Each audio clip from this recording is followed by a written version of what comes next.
देखो रिकॉर्डिंग का मैसेज कर, screen share. Yes ma'am. Yes ma'am. तो देखो हम लोग जो है इक्वेशन कर रहे थे, आज ये हम लोग का कंप्लीट हो जाएगा। लास्ट क्लास में हम लोगों ने एक्सरसाइज जी तक कंप्लीट किया था, ठीक है। अच्छा, अब यहाँ पर कुछ क्वाड्रेटिक प्रॉब्लम्स दिया हुआ है, तो ये हम यहीं पर दिखा देते। बोल रहे हैं कि difference between a number and its positive square root. यहाँ पर इसीलिए दिखा रहे हैं क्योंकि हम लोग को तो ऑप्शन दिया हुआ रहेगा ना। हम लोग को स्मार्ट वर्क करना है। जब हमें ऑप्शन दिया हुआ है तो क्या हमें सोल्यूशन पे ज्यादा ध्यान देना है, कैसे सोल्यूशन करना है? नहीं, जो बिना सोल्यूशन के नहीं होगा उस पर ध्यान देना है। तो difference between a number and its positive square root is 12। तो अगर एक नंबर x होगा तो उसका स्क्वायर रूट कितना होगा? Root over of x। अब बोला है दोनों का डिफरेंस हम लोग को कितना बोला है? 12। फाइंड द नंबर्स, ठीक है।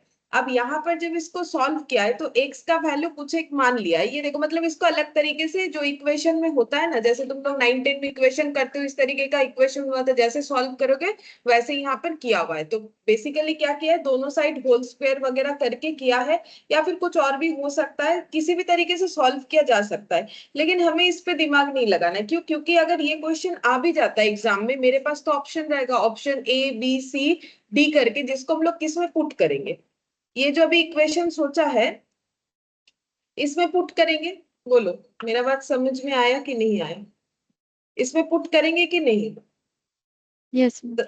है ना, तभी तो मुझे आंसर मिल जाएगा कि मेरा आंसर क्या होगा, ठीक है। तो फिर इसे सॉल्व करना जरूरी नहीं होगा, ठीक है। Good evening Roshan. Good evening ma'am. तो इसे सॉल्व करना जरूरी नहीं है, हम लोग को ऑप्शन दिया हुआ रहेगा। हाँ, लेकिन ऑब्वियसली ये पता होना चाहिए कि इसका इक्वेशन बनेगा क्या, तब तो तुम लोग x का वैल्यू उस तरीके से पुट करोगे। तो उतना तो समझ में आना चाहिए कि इक्वेशन क्या बनेगा, बस इसमें इतना ही पता करेंगे। नेक्स्ट वाला क्वेश्चन देखो, बोल रहा है piece of iron rod cost 60 rupees. If the rod was 2 meters shorter and each meter cost 1 more, the cost would remain unchanged. What is the length of the rod? अब ये length of the rod का भी हमारे पास option रहेगा, ठीक है। Rod का length का भी हमारे पास ऑप्शंस रहेगा, लेकिन इक्वेशन तो बनना चाहिए जिसपे पुट करके देखेंगे। तो एक आयरन रॉड का एक पीस का कॉस्ट कितना है? 60। मतलब हम लोग बोल सकते हैं 60 पर पीस, ठीक है। If the rod was 2 metre shorter, ठीक है। तो बोल रहा है अब ये जो पीस है ये कितना है, ये हमें समझना पड़ेगा। अब ये जो 60 रुपीज है ये कितने लेंथ का? अब लेंथ हम लोग किस कौन से यूनिट में लेंगे? मीटर, क्योंकि क्वेश्चन तो मुझे मीटर में दिया हुआ है। तो हम ये मान सकते हैं कि ये जो 60 रुपीज है ये 1 मीटर रॉड का प्राइस है। हम लोग अगर ऐसे मान लेते हैं कि ₹60 जो है वो 1 मीटर रॉड का प्राइस है, तो 1 मीटर का कितना होगा बता सकते हैं? 60/x, ठीक है। अगर एक एक पेन का दाम अगर 15 रुपए, मान लो 5 पेन का 15 रुपए, तो एक पेन का कितना होगा? 15/5 करोगे तो 3 rupees. Good evening student. Good evening ma'am.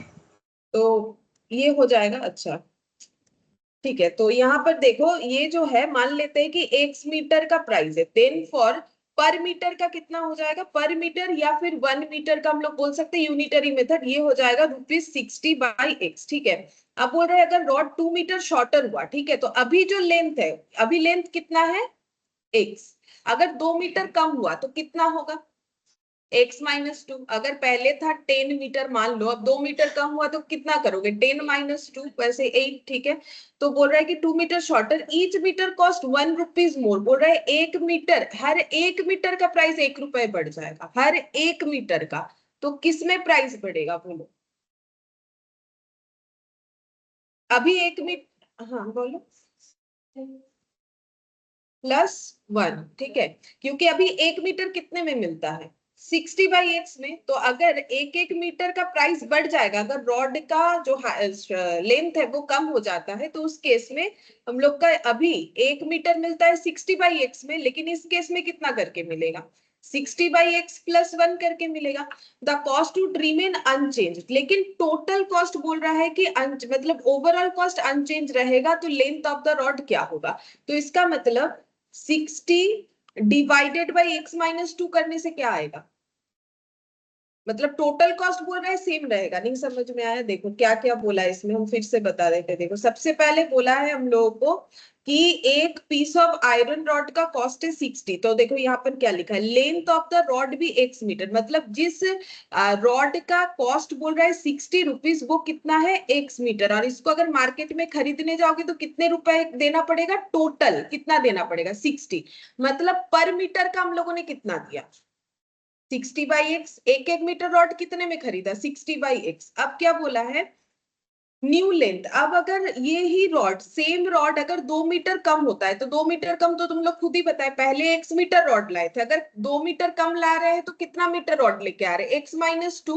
बोल रहा है कि कॉस्ट जो है वो सेम रहेगा। कॉस्ट का मतलब क्या होता है, पर यूनिट, ठीक है। मतलब ये देखो अभी इसका कॉस्ट फिर कितना हो रहा है, अगर टोटल कॉस्ट मेरा सेम है, बोल रहा है कि मेरा टोटल कॉस्ट सेम रहेगा, मतलब मुझे 60 रुपीज ही देना पड़ेगा। लेकिन 60 रुपीज में पहले x मीटर मिल रहा था, अब 60 रुपीज से कितना मिलेगा, x-2। ये चीज बोला है, पहले ये चीज मिल रहा था, अभी 60 रुपीज देंगे तो कितना मिलेगा, x-2। तो अब एक एक मीटर का कॉस्ट कितना होगा,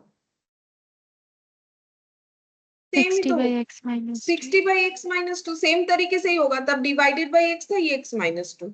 ये बोल रहा है। अब बोल रहा है कि पर मीटर कॉस्ट बढ़ रहा है लेकिन टोटल कॉस्ट नहीं बढ़ेगा। मतलब पहले जो चीज x मीटर लेने में 60 रुपीज दे रहे थे, अभी x-2 लेने में भी 60 देंगे, लेकिन पर मीटर तो ऑब्वियसली बढ़ेगा ना। पहले मुझे जो चीज x मीटर मिल रहा था, अब अगर x-2 मिलेगा तो मेरा पर यूनिट कॉस्ट नहीं बढ़ेगा। पहले मान लो मुझे 15 रुपए में मिल रहा था 5 पेन, ठीक है। या फिर मान लो कि यहाँ पर हम कर देते हैं हाँ ठीक है, 15 रुपए में 5 पेन मिल रहा था, अब मान लो 15 रुपए में ही मुझे मिलेगा लेकिन 3 पेन मिलेगा, तो पर यूनिट कॉस्ट चेंज नहीं होगा। यहाँ पर एक एक पेन कितने का पड़ रहा था, 3, यहाँ पर कितने का पड़ेगा 5। तो चेंज हुआ कि नहीं हुआ, लेकिन बोल रहा है कि यही देंगे, तो वही यहाँ पर भी वैल्यू कम हो गया, वहां पर शॉर्टर बोल रहा है। अब बोल रहा है फिर पर यूनिट कॉस्ट में कितना चेंज होगा, वो बताया है। देखो 1 रुपए का, तो पर यूनिट कॉस्ट मेरा क्या हो जाएगा, 1 रुपए से बढ़ जाएगा। मतलब ये जो 60 डिवाइडेड बाई x-2 है, ये 60/x+1 होगा, तभी तो दोनों साइड इक्वल होगा। इधर जो है और इधर जो है, इधर कितना बढ़ेगा 1 रुपीज से बढ़ेगा, ठीक है। तभी ना जाके दोनों सेम होगा। तो वही ऐसे इक्वेशन कर दिया। तो तुम लोग को तो एग्जाम में सिर्फ इस इक्वेशन तक पहुंचना है, ये इक्वेशन पहुंच गए, अब तुम लोग के पास ए बी सी डी जो भी ऑप्शन रहेगा उसको पुट करके तुम लोग आंसर निकाल सकते हो, लेंथ ऑफ द रॉड कितना होगा। अदरवाइज यहाँ पर जो आंसर रहेगा ना लेंथ ऑफ द रॉड, उसको इस वैल्यू में भी पुट कर करके इस तरीके से चेक करके देख सकते हो। अगर इक्वेशन नहीं बनाओगे तो भी आंसर निकल के आएगा। जैसे देखो यहाँ पर हम दिखाते हैं कि हम लोग को ऑप्शन क्या बोला है, मतलब आंसर तो दिया हुआ होगा ना। ये देखो 12 मीटर, ठीक है। तो इसका मतलब पहले 60 रुपीज दे के हमें कितना मिल रहा था, मान लो हमें ऑप्शन ए में ही 12 मिल गया, ठीक है। 12 मीटर मिल रहा, तो एक एक मीटर कितना का हुआ 5 रुपीज, 5 पर मीटर, ठीक है। अभी हमें बोल रहा है कितना कम मिलेगा, 2 मीटर कम, तो 12-2 कर दो। अभी हम लोग मार्केट से कितना मीटर ला रहे हैं ये, लेकिन पेमेंट कितना कर रहे हैं, वही 60 कर रहे हैं। तो एक एक मीटर कितने का हुआ 6 रुपीज, ठीक है। यहाँ पर एक एक मीटर कितना था 60/12 करो 5, तो दोनों में डिफरेंस कितने का है, पर मीटर एक, वही हुआ ना। तो अगर इक्वेशन नहीं बना सकते हो कोई बात नहीं, यहाँ से देख के तुम लोग लिख सकते हो। अगर कोई भी ऑप्शन से मैच नहीं हुआ तो नन ऑफ दिस लिखना, कुछ ना कुछ तो रहेगा। ऑप्शन जब है तो प्रॉब्लम क्या है, ठीक है। ऑप्शन नहीं होता है तो फिर सॉल्व करना मैंडेटरी है, ठीक है। तो ये दोनों हो गया। अच्छा अब यहाँ पर बोला है divide 25 into two parts so that sum of their reciprocal is 1/6। तो 25 को मुझे दो पार्ट्स में डिवाइड करने बोला है ताकि उसका so that sum of their reciprocal, तो एक पार्ट क्या मानेंगे x, तो दूसरा कितना हो जाएगा बोलो 25 माइनस x, ठीक है। तो दोनों का रेसिप्रोकल कितना हो जाएगा 1/x और 1/25 माइनस x, इसका टोटल कितना हो जाएगा बोला है 1/6, 1/6 ठीक। हाँ तो इसको भी करने का क्या जरूरत है, मैंने तो पहले ही बताया इक्वेशन क्वेश्चन में हमें क्या करना है। यहाँ पर तुम लोग ऑप्शन इसमें ऐसे बन जाएगा, ठीक है। उसके बाद तुम लोग ऑप्शन देखोगे उसमें पुट करके देखना। और पहला बात है कि वो भी करने का जरूरत नहीं, जो ऑप्शन रहेगा वहां पर तो सबसे पहले ये चेक करना है कि जो वैल्यूज दिया हुआ है दो पार्ट, वो टोटल करके 25 आ रहा है कि नहीं। फिर उसमें चेक करना है कि उसका एक पार्ट का रेसिप्रोकल और दूसरे पार्ट का रेसिप्रोकल का टोटल कितना हो रहा है, 1/6 हो रहा है कि नहीं, वो चेक करना है। हम लोगों ने तो ऐसा कितना सारा क्वेश्चन कर लिया। तो सॉल्यूशन के पीछे मत भागो, सॉल्यूशन करके कोई फायदा नहीं है, हमें ऑप्शन के साथ चलना पड़ेगा, ऑप्शन जब दिया हुआ है, ठीक है। अच्छा, अब देखो यहाँ पर एक्सरसाइज एज, अब यहाँ पर देखेंगे, देखो कुछ कुछ क्वेश्चन होगा शायद हमें जो है सॉल्व करना पड़े या ना भी करना पड़े। देखते हैं, बोल रहा है sum of two numbers is 8 and the sum of their square is 34, taking one number as x, x है x, form an equation in x and hence find the number. मुझे लग रहा है ये कुछ गलत है क्या? अच्छा देखते हैं, बोल रहा है कि सम ऑफ टू नंबर्स इज 8। अच्छा, तो पहले देखो इसमें कौन से ऑप्शन में से सम ऑफ टू नंबर 8 हो रहा है,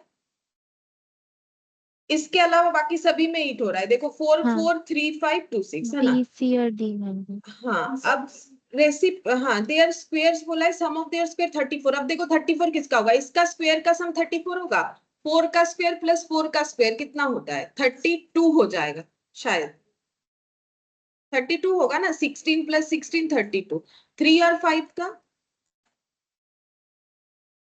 34। 34। अच्छा, तो ये लग रहा है होगा ऑप्शन।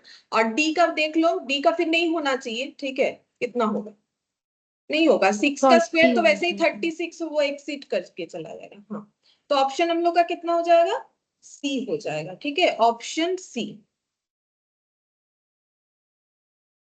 तो यहाँ पर हम लिख देते ऑप्शन सी।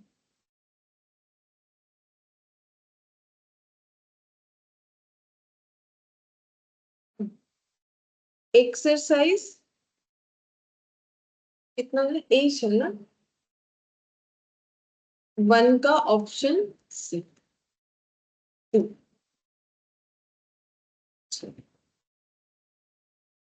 2 में the difference of two positive integers is 3 and the sum of their square is 89, taking the smaller as x, form a quadratic equation and solve it, find integers, the integers are।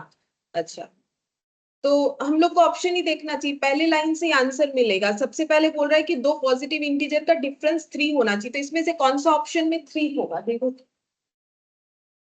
सभी में होगा, ठीक है। Sum of their square 89, ये सभी में नहीं भी हो सकता है, चेक करो किस में होगा, ऑप्शन बी, ठीक है। ये देखो 5 का स्क्वायर और 8 का स्क्वायर, 25 प्लस कितना हो जाएगा 64, तो ये दोनों ऐड करने से हम लोग का 89 होना चाहिए। तो हाँ 89 हो रहा है, बाकी किसी में भी 89 नहीं होगा, तुम लोग देख सकते हो, क्योंकि ये 7 का स्क्वायर हो जाएगा 49 और ये 16, ये कितना होगा 65 आई थिंक, ठीक है। और ये भी नहीं होगा, 9 प्लस 16 ये 25 हो जाएगा, ये हो गया 4 प्लस 25 ये हो जाएगा। कंफर्म है कि नहीं होगा, कोई एक ही से आंसर होगा, ठीक है। तो हम लोग का ऑप्शन नंबर कितना हो जाएगा, बी, ठीक है, 2 का बी हो जाएगा। 3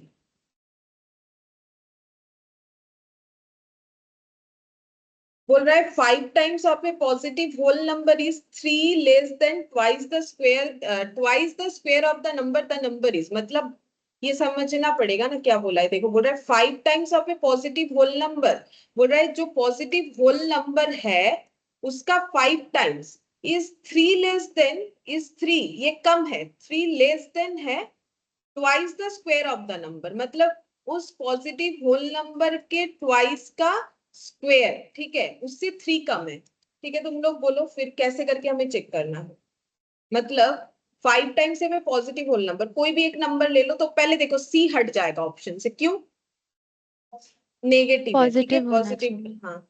तो पहले 3 पे चेक करते हैं, 5 times of a positive whole number, तो 3 का 5 टाइम्स कितना होता है 15। फिर 15। बोल रहा है ये कम है, 3 कम है, किससे, twice the square of the number, तो नंबर का स्क्वायर का ट्वाइस कितना हो जाएगा 18। इन 80। दोनों का हाँ इन दोनों का डिफरेंस 3 3। होना चाहिए, हो तो रहा है, ठीक है। तो इसका मतलब बाकी सब में एप्लीकेबल नहीं होगा, तुम लोग चेक करके देख सकते हो। जैसे 4 का 5 टाइम्स कितना हो गया 20, अब 4 के स्क्वायर का डबल कितना हो जाएगा 32, तो ये माइनस करने से आएगा 3, नहीं ज्यादा ही आएगा ना 12 आएगा, ठीक है। ये भी नहीं होगा। 2 का 5 टाइम्स कितना होता है 10, 2k स्क्वायर का डबल 2 आ गया, ठीक है। तो कंफर्म है किसी एक से ही होगा, यानी आंसर हम लोग का कितना हो गया फिर? ऑप्शन ए आया ना, 3 का ए आया, ठीक है। चलो 3 का ए। फोर्थ नंबर पॉइंट ये है, देखो तुम लोग को ये कैसे करना है वो समझना है, मतलब जो लिखा हुआ है उसको कैसे अप्लाई करना है। अभी तो हम बोल रहे हैं तो तुम लोग कर रहे हो, ठीक है, लेकिन खुद से भी करना पड़ेगा। देखो बोल रहे the area of a rectangular field 2000 square metre and its perimeter is 180 meter, form a quadratic equation by taking the length of the field as x and solve it to find the length and breadth of the field, the length and breadth। तो basically जो answer है वो में पूछा है rectangle का breathe और length कितना होगा। तो ब्रीथ कौन सा होता है? रेक्टेंगल मतलब ऐसे होता है ना कि दोनों साइड इक्वल और ये दोनों साइड इक्वल, तो इसमें ब्रीथ कौन सा है और लेंथ कौन सा? ये वाला लेंथ है और ये वाला ब्रीथ, ठीक है, मैंने ठीक लिखा है। तो अब देखो यहाँ पर बोला है एरिया, तो रेक्टेंगल का एरिया का फॉर्मूला पता है तुम लोग को? Length Length into into breadth. Breath, ठीक है। तो लेंथ और ब्रेथ ये हो गया। तो ये हमें बता ही दिया है कितना होना चाहिए, 2000 square meter. 2000 square metre. और पेरीमीटर का फॉर्मूला क्या होता है बोलो? 2 into length plus breadth. মানে বাংলাতে যেটাকে বলে, হ্যাঁ 2 ইনটু দৈর্ঘ্য প্লাস প্রস্থ, মানে এটা একটা হচ্ছে পরিসীমা আর একটা হচ্ছে क्षेत्रफल, ये होता है, ठीक है। तो ये फाइंड आउट करना है। तो इसका भी आंसर मुझे दे दिया है, कितना दिया है? 180 मीटर, ठीक है।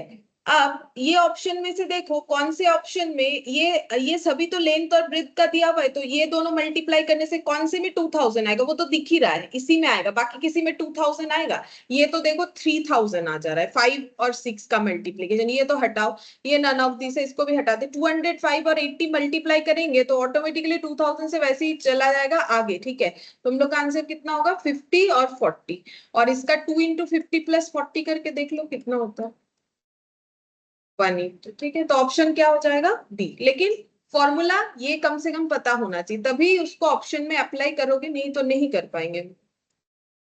तो फोर्थ नंबर का कितना आया? Option B. अच्छा, फिफ्थ नंबर,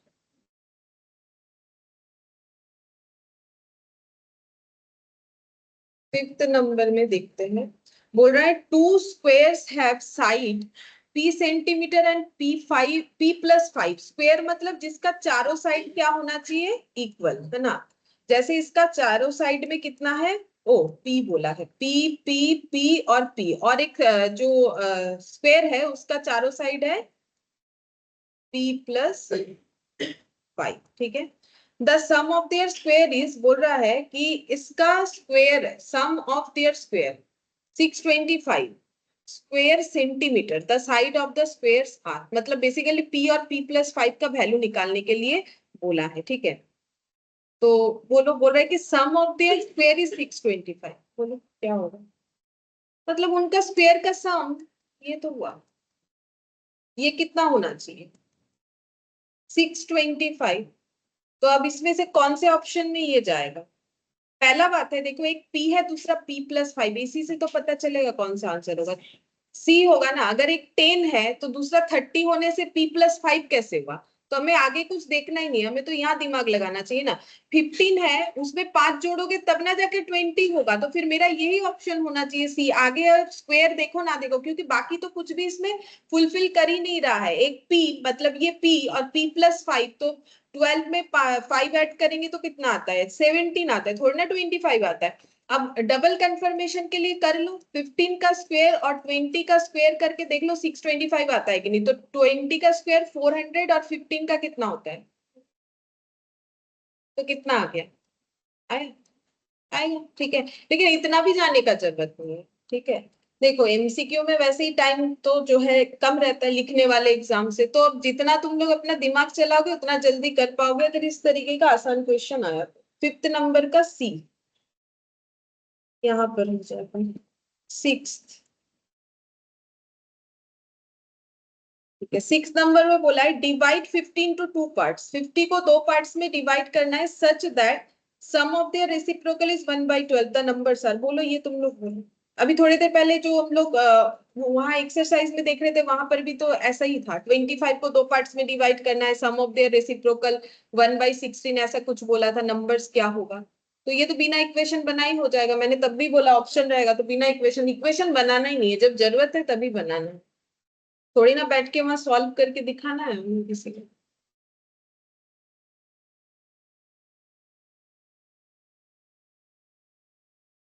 डी। डी। अच्छा, सिक्स्थ का आंसर मुझे डी आ रहा है, तो हम एक बार चेक कर लेते हैं। सिक्स्थ का आंसर डी है। सबसे पहला है, हमें चेक करना चाहिए कि कौन से दो डेटा को ऐड करने से 50 होगा, वो सभी पे एप्लीकेबल हो रहा है। 24 26 ऐड करोगे 50, 28 22 ऐड करने से 50, 27 23 ऐड करने से 50, 20 30 ऐड करने से 50। अब सम आउट देयर रेसिप्रोकल। अब रेसिप्रोकल का सम कैसे लिखोगे? रेसिप्रोकल कैसे होता है? अगर 5 है तो उसका रेसिप्रोकल कितना होता है? 1/5। ये सब तुम लोग कर चुके हैं, तो 24 और 26 का रेसिप्रोकल पे चेक करोगे तो कितना कितना लिखोगे? 1/24 1 plus by 20, 1/26. 1/24 और 1/26।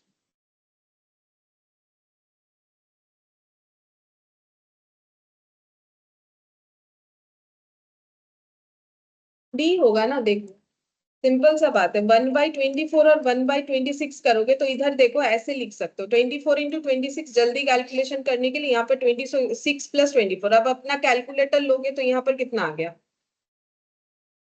50 आएगा शायद, और इसका मल्टीप्लीकेशन करोगे 24 और 26, 622 4।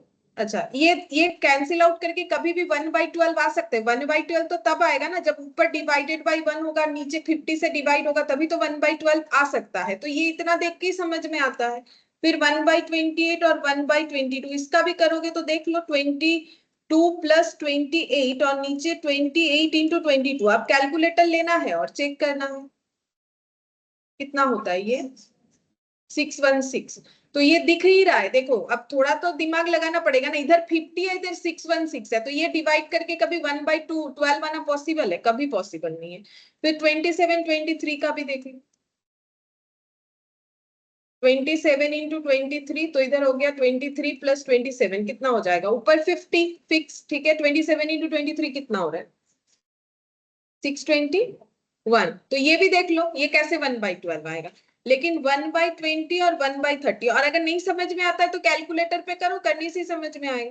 तो यहाँ पर 30 इंटू 20, इधर हो जाएगा मेरा 30 और इधर हो गया मेरा 20, ठीक है। तो 30 प्लस 20 कितना हो गया? 50। और ये कितना हो जाएगा? 600, 0 0 हटाओ, 5 12, 5 12 60, ठीक है। तो हम लोग का 1/12।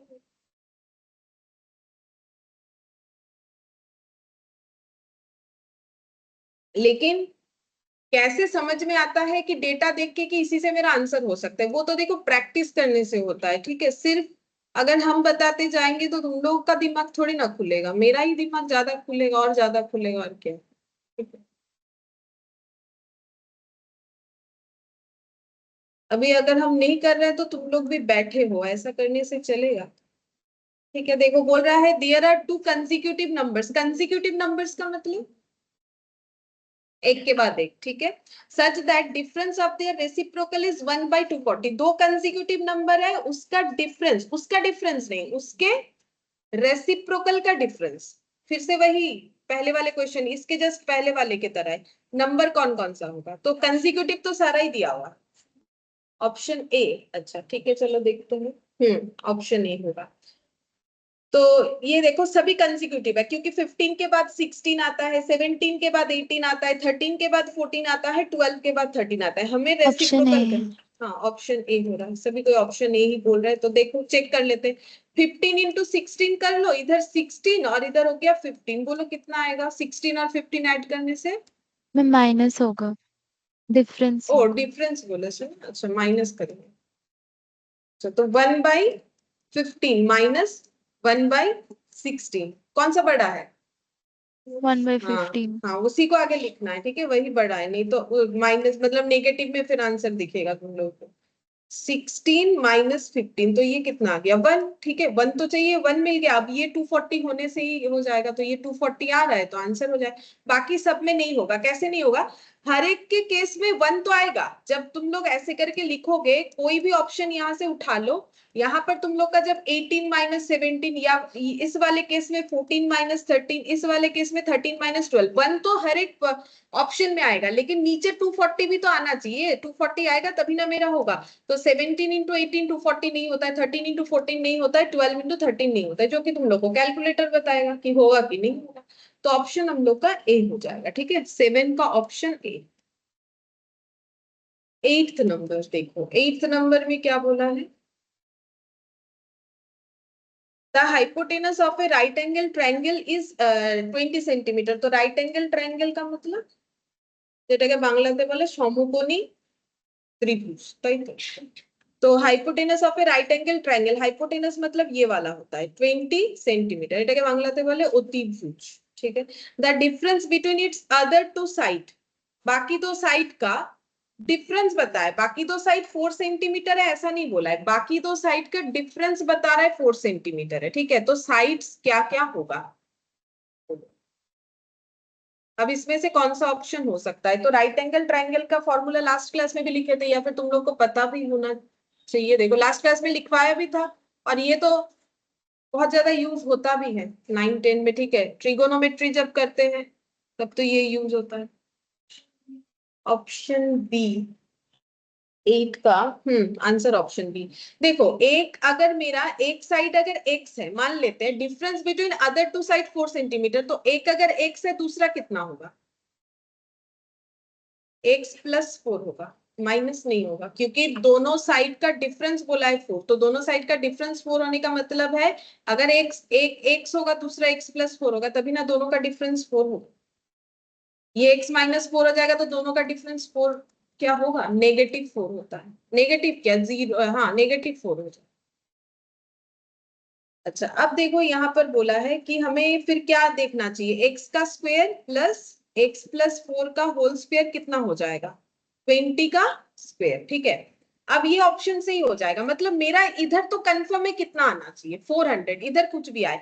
अब देखो कौन से दो साइड का स्क्वायर करने से 400 आएगा वो मुझे चेक करना चाहिए। तो 11 का स्क्वायर, अगर मेरा दो साइड 11 और 15 है, 11 का स्क्वायर 121 होता है, 15 का स्क्वायर, तो ये टोटल करने से दिख रहा है पीछे 5 और 1 6, तो 400 कैसे आएगा? हटाओ इस ऑप्शन को। 12 का स्क्वायर और 16 का स्क्वायर, तो 12 144 होता है, 16 का स्क्वायर 190 256 होता है। तो अब ये आ रहा है 0, देखो 400। बाकी इसमें भी नहीं आएगा। 20 का स्क्वायर कितना होता है?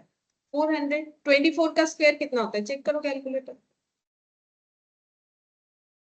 576, तो ये कितना आ जाएगा? 970। तो मुझे चाहिए ही नहीं। ठीक है, मुझे जो चाहिए वो तो मुझे ऑप्शन बी से मिल रहा है। ठीक है, तो आंसर हो जाएगा 8 का ऑप्शन बी।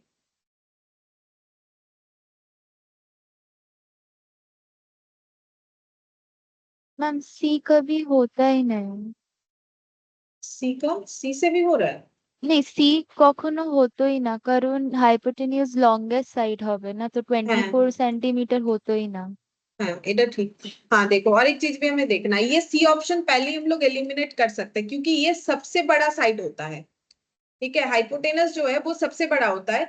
तो ये 20, बाकी तो साइड 20 और 24 हो नहीं सकता, क्योंकि ये 20 से कम होना चाहिए बाकी दोनों साइड। ठीक है, ये जो है राइट एंगल ट्रायंगल का रूल्स होता है ना कि अतिभुज तो जो नहीं बोले, सबसे लेंदी वाला साइड वो होता है हाइपोटेनस। ठीक है, बाकी दोनों साइड उससे कम होता है। ठीक है, अच्छा 9th नंबर देखो, the sum of two number is 45 and the mean proportional. Mean proportional कहाँ पढ़े थे? बोलो कौन से चैप्टर का नाम बताओ, कुछ और नहीं तो।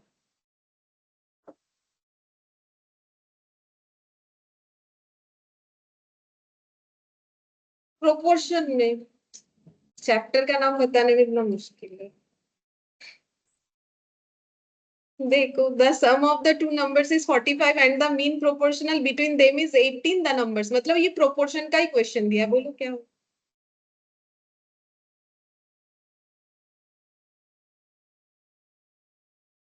कुछ दिन पहले ही करवाए, ज्यादा दिन भी नहीं हुआ मेरे हिसाब से, 1 मंथ भी नहीं हुआ होगा ज्यादा से ज्यादा। सी, बोलो क्या बोल रहे हो? Option C, option C. 36 और 9। ठीक है। ऑप्शन सी सही मिला है आंसर मुझे, ऑप्शन सी 36 एंड 9। मतलब कुछ लिख विख के आओगे ना या ऐसे ही बैठ के 2 घंटा वापस आ जाओगे?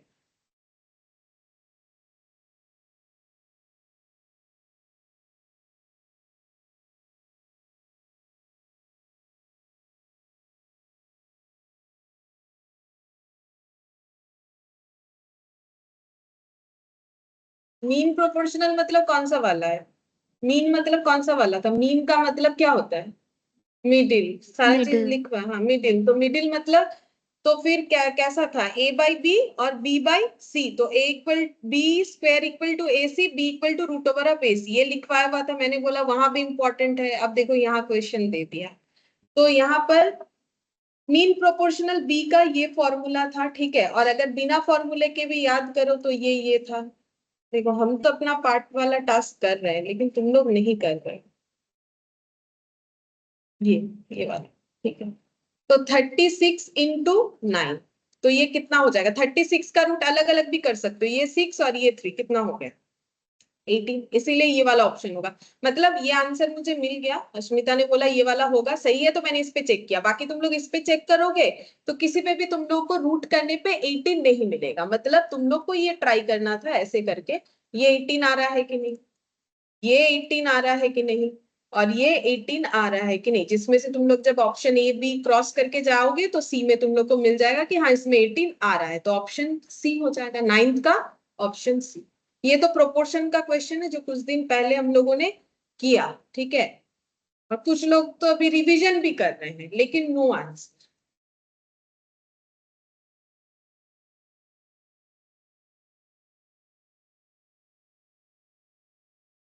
हम सोच रहे ये वीडियोस को भेज देंगे पेरेंट्स को, ठीक है, कि ये रेस्पॉन्स है, देखिए पेरेंट्स गार्जियन जिसका जो भी है भेज दे, ये रेस्पॉन्स है। The side of the equilateral triangle are shorten by 12, ठीक है। 12 यूनिट, 13 यूनिट, 14 यूनिट, ठीक है। इक्विलैटरल ट्रायंगल मतलब तीनों साइड बराबर, ठीक है। अब इसमें बोल रहा है कि बोल रहा है साइड्स कैसे हैं, बोल रहा है 12 unit, 13 unit, 14 unit shorten by, हाँ 12 13 14 respectively and right angle triangle. अच्छा, अगर इसका जो भी साइड है तो इसका सारा साइड क्या होगा? X x x. और एक एक साइड को अगर हम लोग कम कर देते हैं कितने से? पहले वाले को 12 से, दूसरे वाले को 13 से, तीसरे वाले को 14 से, तो ये राइट एंगल ट्रायंगल बन जाएगा। अब राइट एंगल ट्रायंगल का सबसे बिगेस्ट साइड ये वाला होता है, तो अब ये सब में से सबसे बड़ा वैल्यू कौन सा होगा? 12, ठीक है, क्योंकि x का वैल्यू कुछ भी हो, अगर उससे 12 कम करोगे तो सबसे बड़ा वैल्यू मिलेगा ना। 13 और 14 कम करोगे तो और तो वैल्यू कम हो जाएगा, तो ये कितना हो जाएगा? x minus 12। और इधर ये दोनों में से कुछ भी लिखा जा सकता है। Side of the equilateral triangle क्या होगा? तो देखो तुम लोग को ऑप्शन देख के करना चाहिए। तो देखो अगर इक्विलैटरल ट्रायंगल का साइड 17 यूनिट है तो 17 से 12 कम करने से कितना आएगा? 5। 17 से 13 कम करोगे कितना आएगा? 4। 17 से 14 कम करोगे कितना आएगा? 3। तो मेरा फॉर्मूला क्या होना 17 ही चाहिए? होगा आई हाँ थिंक। यही वाला होगा, देखो क्योंकि ये दोनों को ये फॉर्मूले में आ जाएगा, राइट एंगल ट्रायंगल। अभी तो बोला क्या बोलते हैं इसे इंग्लिश में? ये हाइपोटेनस, पाइथागोरस थ्योरम। हाँ पाइथागोरस थ्योरम। और ये क्या है? हाइपोटेनस। ये है इसको क्या बोलते हैं? हमारा तो टिंग होना चाहिए, लंबो स्क्वायर, भूमि स्क्वायर, इसको क्या बोलते हैं भूल गए। परपेंडिकुलर और बेस। हाँ, तो ये देखो ये 9 + 16, इसको क्या बोलते हैं? 25 हो गया, ठीक है। इधर भी 25 आ रहा है, लेकिन बाकी सबसे तुम लोग चेक करके देखना 25 मतलब दोनों साइड बराबर नहीं होगा। अगर बाकी ऑप्शन में भी चेक करोगे, जैसे 16 से 12 लेस करोगे कितना आएगा? 4। 4। तो ये इधर जाना चाहिए। 16 से 13 लेस करोगे कितना आएगा? 3। 16 से 14 लेस करोगे कितना आएगा? 4। तो 9 + 16, 9 + 16 25 होता है। 4 स्क्वायर कैसे अप्लाई होगा? तो ऐसे तुम लोग बाकी पे चेक करके देख सकते हो, अगर चेक करना चाहो तो आंसर एक ही आएगा, ठीक है। चेक करना चाहो तो देख सकते हो अपने तसल्ली के लिए, बट आंसर हम लोग का ए ही हो, 10th का ए। अच्छा 11 11th नंबर में बोल रहा है a distributor of apple juice has 5000 bottle in the store. तो कोई एप्पल जूस बेचता है, उसके स्टोर में 5000 बॉटल है, that it wishes to distribute in a month. तो उनको 1 मंथ में वो सारे बॉटल बेच देना है। From experience it is known that demand in number of bottles, मतलब डी जो है डिमांड वो नंबर ऑफ बॉटल्स में, क्योंकि बॉटल है तो यूनिट उसका नंबर हो रहा है, इज गिवन बाय, मतलब डी का वैल्यू ये दिया हुआ है, ठीक है। बोल रहा है द प्राइस पर bottle that will result zero inventory, मतलब कितने रुपए करके बॉटल बेचे ताकि जीरो इन्वेंट्री होने का मतलब क्या हो गया, इनका स्टॉक पूरा खत्म हो जाए, मतलब 5000 का 5000 बॉटल जो है वो बिक जाए, तभी तो होगा जीरो इन्वेंट्री। इन्वेंट्री का मतलब क्या होता है, स्टॉक। स्टॉक किस चीज का है, बॉटल का है। तो बोल रहा है कि हर एक बॉटल का प्राइस कितना रखे ताकि मार्केट में वो पूरा बिक जाए और जो स्टॉक है वो जीरो पे हो जाए, ठीक है। तो कैसे निकालोगे बोलो।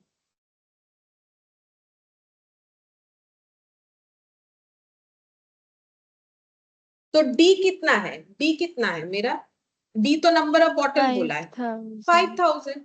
तो इक्वेशन ऐसे हो गया, ये 5000 minus 2000 P square plus 2000 P plus 17000। अब तुम लोग को तो प्राइस का डिटेल्स तो दिया हुआ है, तुम लोग को क्या करना है, यहाँ पर वैल्यू पुट करके ए देखना है। होगा।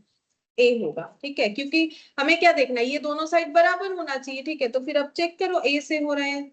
आंसर तो मुझे ए मिल गया है, 2000 into 3 square plus 2000 into 3 plus 17000, तो कितना हो जाएगा 18000, 6000 प्लस 17000। तो ये कितना हो रहा है 17 माइनस 18 -1 और 6, हाँ 5000 हो गया, ठीक है। तो दोनों साइड बराबर हो गया, तो आंसर कितना आएगा ₹3। बाकी सबसे करोगे तो नहीं आएगा। ये 5000 क्यों यहाँ पुट करना पड़ा, बिकॉज डी जो है वो डिमांड ऑफ बॉटल है जो कि नंबर ऑफ बॉटल में है। तो मैक्सिमम डिमांड क्या हो सकता है, अगर किसी के स्टोर में 5000 ही बॉटल है तो वो 5000 का ही डिमांड फुलफिल कर सकता है, तब जाके 5000 का पूरा बॉटल बिक जाएगा। तो इधर 5000 और कितना करके प्राइस रखे, तो इसमें से ऑप्शन पुट कर करके देखो कितना प्राइस रखने से आंसर है।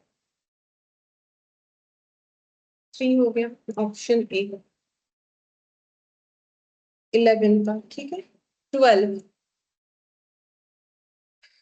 नंबर बोल रहा है the sum of two irrational number multiplied by the large one is 70 and their difference is multiplied by the smaller one is 12, the two numbers. तो यहाँ पर ऑप्शन में चेक करो, बोल रहा है sum of two irrational numbers multiplied by the large one is 70, ठीक है, and their difference multiplied by the smaller one is 12। तो ये देखो दो नंबर है, पहला बात है क्या इसमें एडिशन या माइनस हो सकता है, अगर 3√2 है और 2√3 है, क्या इसमें एडिशन या माइनस करना पॉसिबल है, नहीं। नहीं होता है। रूट बराबर होने से तभी एडलेस होता है, अदरवाइज कभी एडलेस होना पॉसिबल है ही नहीं, ठीक है।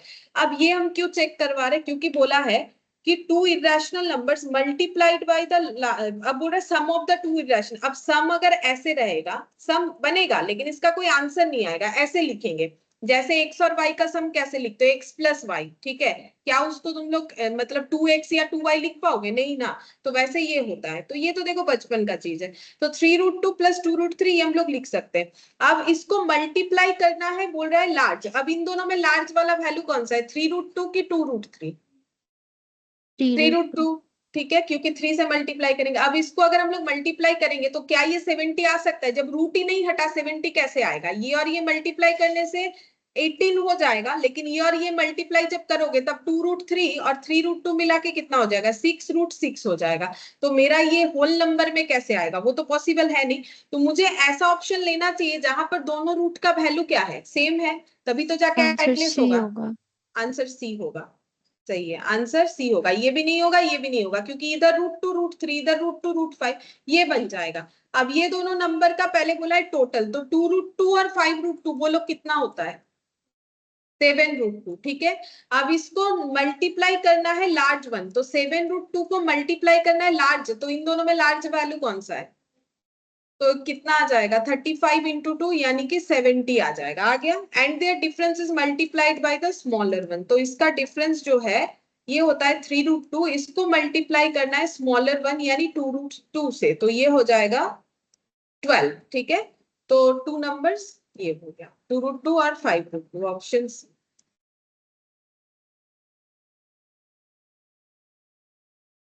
तो ये पहले ही ऑप्शन देख के ए बी को हमें हटा देना चाहिए, ऐसा नहीं कि ए बी के ऊपर चेक करना स्टार्ट कर दिए, क्योंकि वो तो इररेलेवेंट है, उस पे चेक करके कोई फायदा ही नहीं है।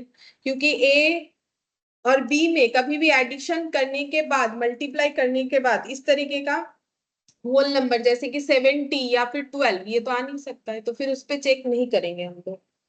ठीक है, तो ये हम लोग का कंप्लीट हुआ। चलो अब नेक्स्ट वाला देखते हैं, क्यूबिक इक्वेशन। तो ये सॉल्व हमें नहीं करना है कैसे सॉल्व होता है, लेकिन क्यूबिक इक्वेशन का एक रूल्स है वो हम बताते, तब जाके हम लोग आई नंबर वाला एक्सरसाइज सॉल्व कर पाएंगे। तो यहाँ पर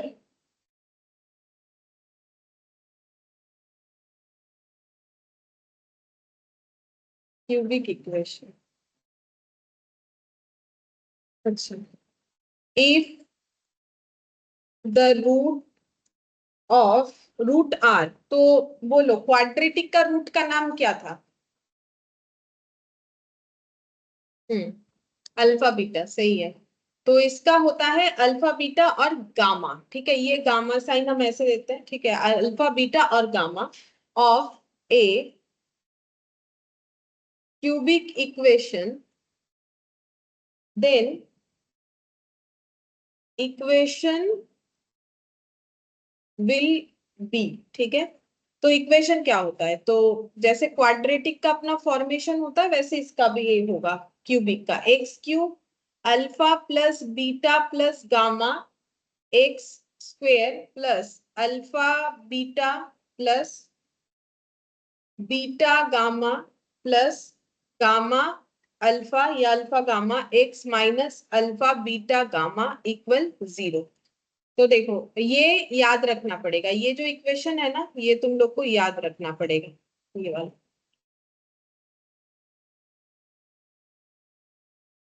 तो याद रह जाएगा, देखो सबसे पहले एक्स का square, sorry cube, cubic equation है तो एक्स के क्यूब के बाद सब स्मॉलेस्ट क्या आ जाएगा, स्क्वायर, उसके बाद क्या आ जाएगा एक्स, उसके बाद क्या आ जाएगा एक्स का पावर 3 to 1, और एक्स का पावर 0 होने से कितना होता है बोलो, 1 होता है, तो इसीलिए यहाँ एक्स नहीं दिख रहा है।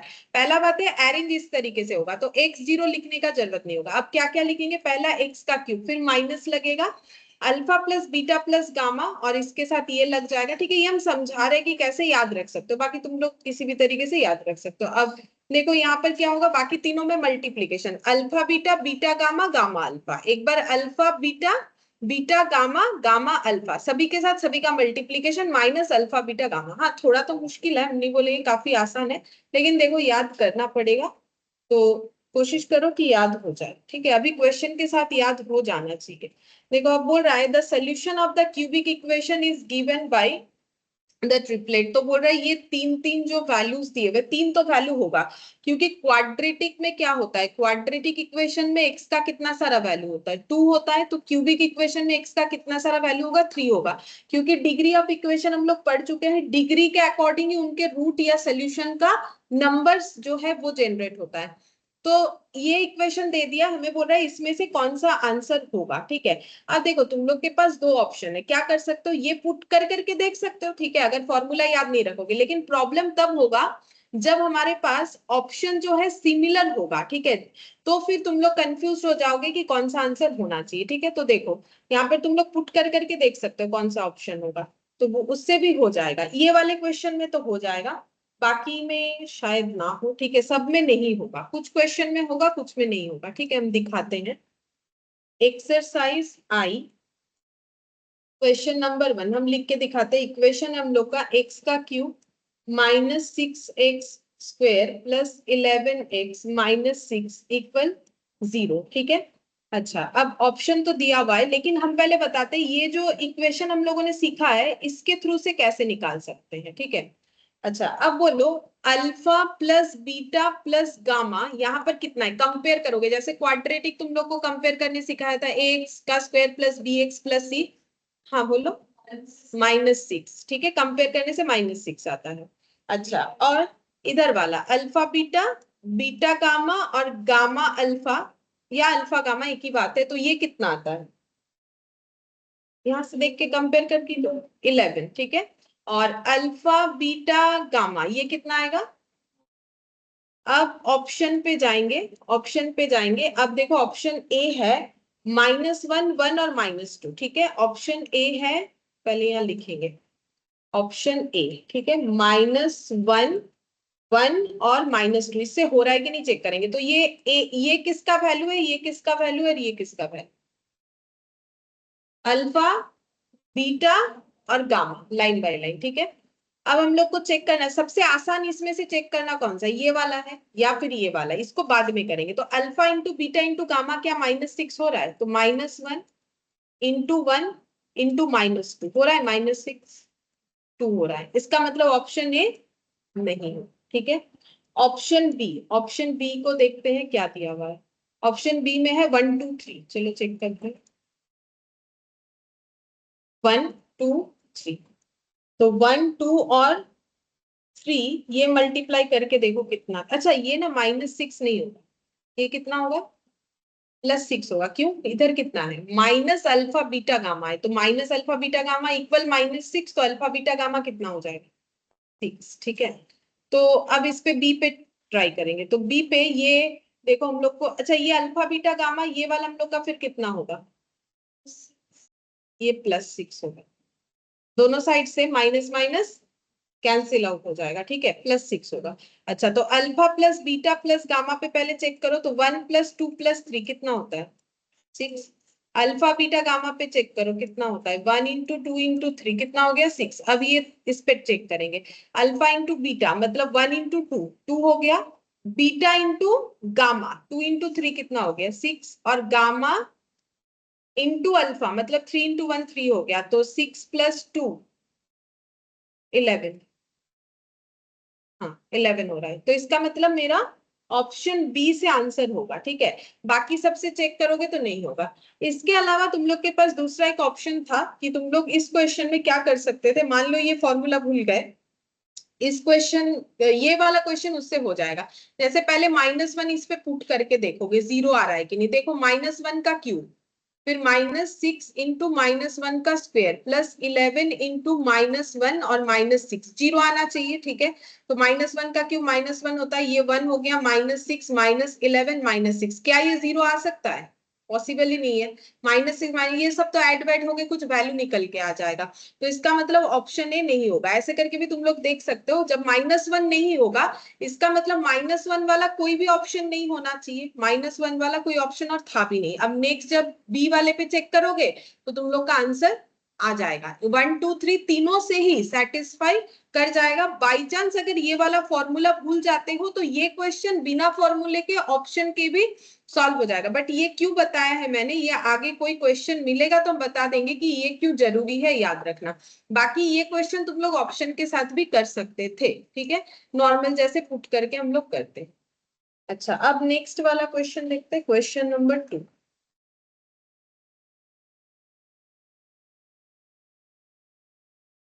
बोल रहा है the cubic equation x³ + 2x² - x - 2 = 0 has 3 root, कौन कौन सा होगा। ऑप्शन के साथ देख सकते हो ये वाला भी, ठीक है। तो यहाँ पर इक्वेशन है x³ + 2x², यहाँ पर -x - 2 = 0। ऑप्शन ए, पहले इस पे चेक करते हैं, ठीक है। ऑप्शन ए हम लोग को क्या दिया है, ऑप्शन ए दिया है 1 -1 और 2, 1 -1 और 2। पहले इस पे चेक करते, हुआ तो ठीक, नहीं तो दूसरे वाले ऑप्शन में जाएंगे। तो इस पे 1³ -1 - 2 0 आएगा, 1 + 2 -1 - 2, हाँ 0 तो आ रहा है, ठीक है। ये देखो कैंसिल आउट हो रहा है, +1 -1 +2 -2, -1 का पुट करते हैं, -1 का क्यूब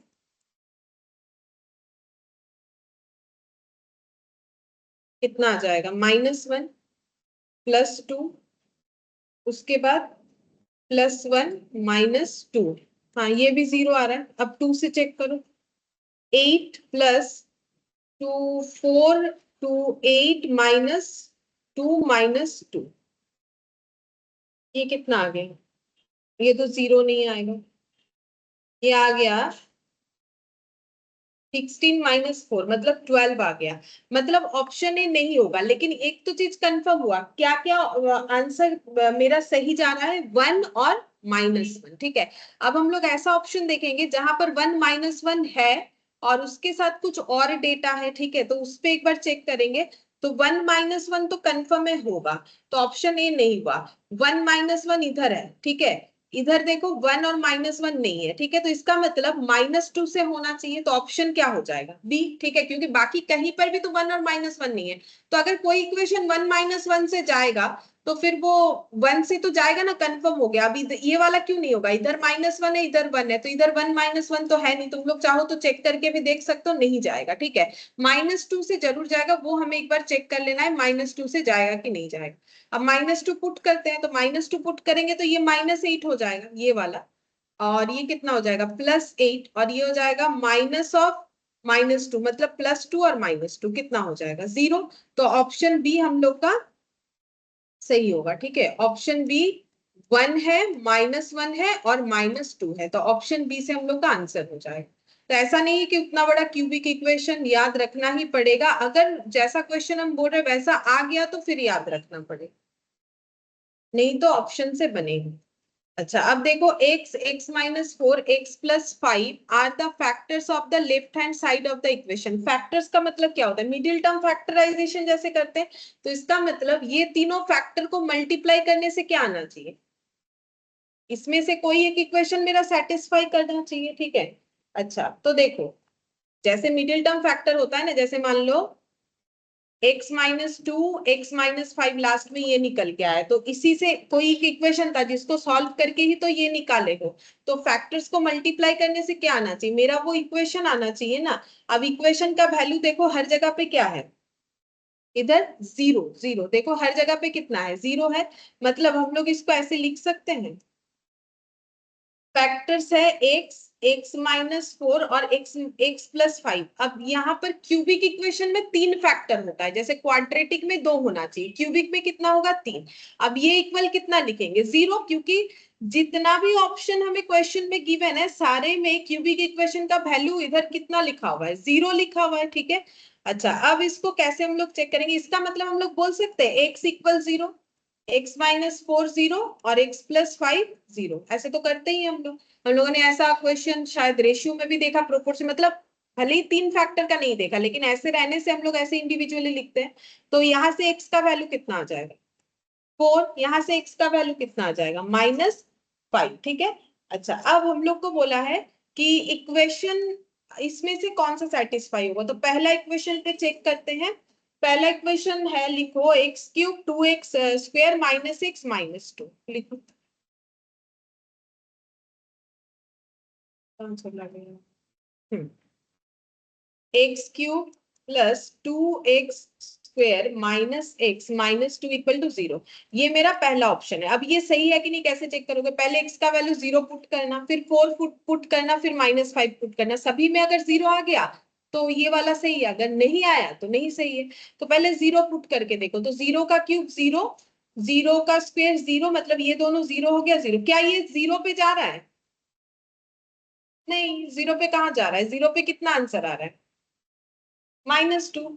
तो 0 लगाने से कैसे पॉसिबल है, 0 लगाने से तो नहीं होगा, 0 लगाने से ही सेटिस्फाई नहीं कर रहा है, बिकॉज 0 की जगह -2 आ रहा है, मतलब ऑप्शन ए नहीं होगा, मतलब ऑप्शन ए वाला इक्वेशन नहीं होता है। चलो ऑप्शन बी पे ट्राई करते हैं, बोला है x³ x का स्क्वायर -20x, देखो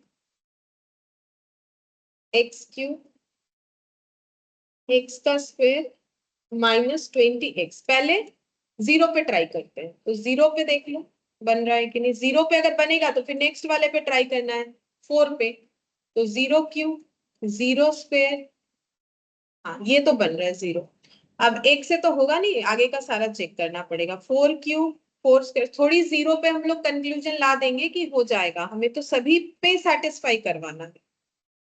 तो 4³ कितना होता है 64, 16 - 80, 80 - 80 कितना हो जाएगा 0, ठीक है। अच्छा, सेकंड वाले पे भी हो गया, अब थर्ड वाले पे हो जाए तो फिर यही आंसर होगा, यही होना चाहिए लग रहा है मुझे, देखते हैं -5 का क्यूब, बोलो कितना है -5 का क्यूब 125 होता है, -125 होगा 25, और ये हो जाएगा 100 -100 +100 हो गया 0। तो इसका मतलब हम लोग का कौन सा आंसर होगा? Option B. ठीक है, ऑप्शन बी जो इक्वेशन है वो इसका सारा आंसर्स को सेटिस्फाई कर जाएगा, एक्स के सभी वैल्यू को सेटिस्फाई कर जाएगा।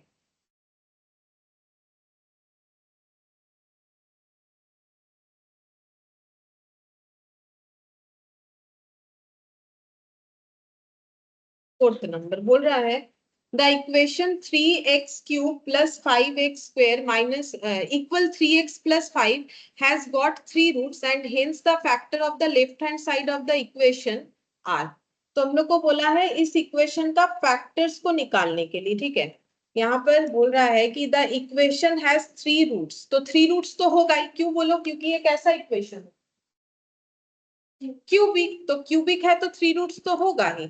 अब बोल रहे हैं इसका 3 रूट्स है and hence the factors of the left hand. Factors मतलब अभी तो पता है, फैक्टर्स मतलब मिडिल टर्म फैक्टर करते हो 2 फैक्टर होता है, क्यूबिक करते हो 3 फैक्टर होता है। तो जो लेफ्ट हैंड साइड में हम लोग फैक्टर लिखते हैं ना, इधर फैक्टर लिखेंगे इक्वल टू जो वैल्यू होता है, नॉर्मली 0 होता है। तो यहाँ पर बोल रहा है the factor of the left hand side of the equation, इसका कितना होगा ये पूछा। मतलब इस इक्वेशन का हमें फैक्टर निकाल के बताना। ठीक है, अच्छा यहाँ पर हमें फैक्टर्स का ऑप्शन दिया हुआ है। ठीक है, तो ये सारे फैक्टर्स को मल्टीप्लाई इक्वल टू हमें क्या लिखना चाहिए? 0। अभी तो देखा हम लोगों ने क्वेश्चन, इसके पहले वाला सेम कंसेप्ट। और फैक्टर का मल्टीप्लाई करके क्या आएगा? 0 ही ना आएगा। ठीक है, तो यहाँ पर क्योंकि इक्वेशन के साइड में तो 0 रहता है, तो देखो पहला ऑप्शन हम लिख रहे हैं, ऑप्शन ए। ठीक है, ऑप्शन ए में देखो हम लोग को क्या दिया हुआ है, x - 1 x - 2 x - 5/3 लिखो, x - 1 x - 2 और x - 5/3। तो ये मेरा कितना होना चाहिए? 0। ठीक है, अगर इक्वेशन को सेटिस्फाई कर रहा है फैक्टर्स तो 0 होना चाहिए।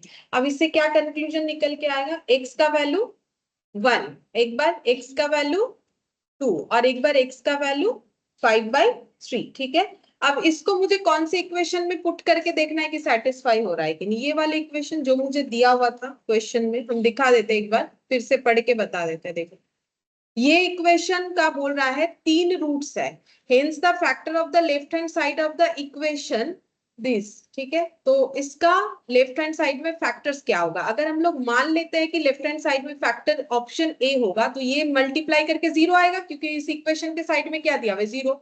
इसका फैक्टर अगर ये होगा तो इसके बिहाफ में अगर ये देखो इक्वेशन क्या है, 3x³ + 5x² - 3x - 5, 2 इक्वेशन है। बोल रहा है इस इक्वेशन का फैक्टर्स कुछ ऐसा है, या तो ऑप्शन ए, या तो ऑप्शन बी, या तो ऑप्शन सी, या तो ऑप्शन डी। तो हम ऑप्शन ए को लेके कर रहे हैं, तो इसके हिसाब से x - 1 x - 2 x - 5/3 मेरा कितना आ जाएगा? 0 आ जाएगा। तो x1 x2 और x5/3 आ गया इस इक्वेशन के लिए। अब बोल रहा है इस इक्वेशन का जो 3 रूट्स है वो क्या क्या होगा। तो अगर यही हुआ तो हमें उस पर चेक करके देखना पड़ेगा, क्योंकि इसके अलावा तो कोई ऑप्शन है नहीं हमारे पास, दूसरा कोई वैल्यू आ नहीं रहा है जो कि हम उस इक्वेशन पे चेक करें। तो ये रूट से ये दोनों साइड का इक्वेशन बराबर होगा। तो पहले चेक करके देखते हैं, चलो जो भी वैल्यू आया कि बराबर हो रहा है या नहीं हो रहा है। तो यहाँ पर पुट करो, 1 पुट करते हैं तो कितना हो जाएगा? 0। 0 कैसे हो? 8 और इधर भी कितना आ गया? 8। ये सेटिस्फाई कर रहा है। नेक्स्ट हम लोग देखते हैं 2।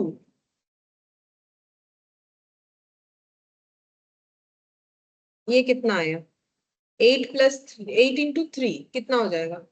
24। और ये 24। 20। हाँ, ये हो गया 6 + 5। तो ये मैच नहीं होगा। ठीक है, क्योंकि इधर कितना आ जा रहा है? 44। इधर कितना आएगा? 11। ठीक है, मतलब ये जो आंसर्स आया ये हमारे इसमें मैच तो नहीं हो रहा है। ठीक है, चलो तो फिर नेक्स्ट हमें बी वाले फैक्टर पे ट्राई करना चाहिए। बी वाला फैक्टर क्या है? मतलब ए फैक्टर मेरा आंसर नहीं होगा। बी वाले फैक्टर में देखो x - 1 x + 1 3x + 5 लिखो। नहीं होगा तो फिर मेहनत तो बढ़ जाएगा थोड़ा। x - 1 x + 1 और 3x + 5 इक्वल क्या हो जाएगा? 0। वो वाले इक्वेशन का फैक्टर। तो x कितना? 1, x कितना? -1 और 3x प्लस 5 0 होने से यहाँ से x निकालना पड़ेगा, कितना हो जाएगा? -5/3। -5/3। अब 1 से ना दोबारा चेक मत करो, क्योंकि 1 से ऑलरेडी हम लोग पहले वाले ऑप्शन में भी चेक कर चुके थे, जो कि हमारा सेटिस्फाई कर रहा था। अब -1 और -5/3 से चेक करो, तो ये देखो 3x³ प्लस 5x स्क्वायर और 3x प्लस 5 कितना आंसर आता है? 3 इंटू -1 का होल क्यूब और 5 इंटू -1 का स्क्वायर, तो 3 इंटू -1 प्लस 5, तो देखो कितना हो जाएगा? 1 से माइनस, होगा। अच्छा इससे होगा, -1 से होगा। दोनों साइड बराबर आ गया। अच्छा -5/3 से ट्राई करो, -5/3 का क्यूब और -5/3 का स्क्वायर, देखना पड़ेगा कितना होगा। तो ये हो जाएगा 25 इंटू 3 और ये 9 मतलब 3, मतलब -25 डिवाइडेड बाई ये हो जाएगा 3, और ये हो गया 25 इंटू 5 डिवाइडेड बाई 9। 25 इंटू 5 कितना होता है? 125 डिवाइडेड बाई 9। अब इसका एलसीएम करते हैं।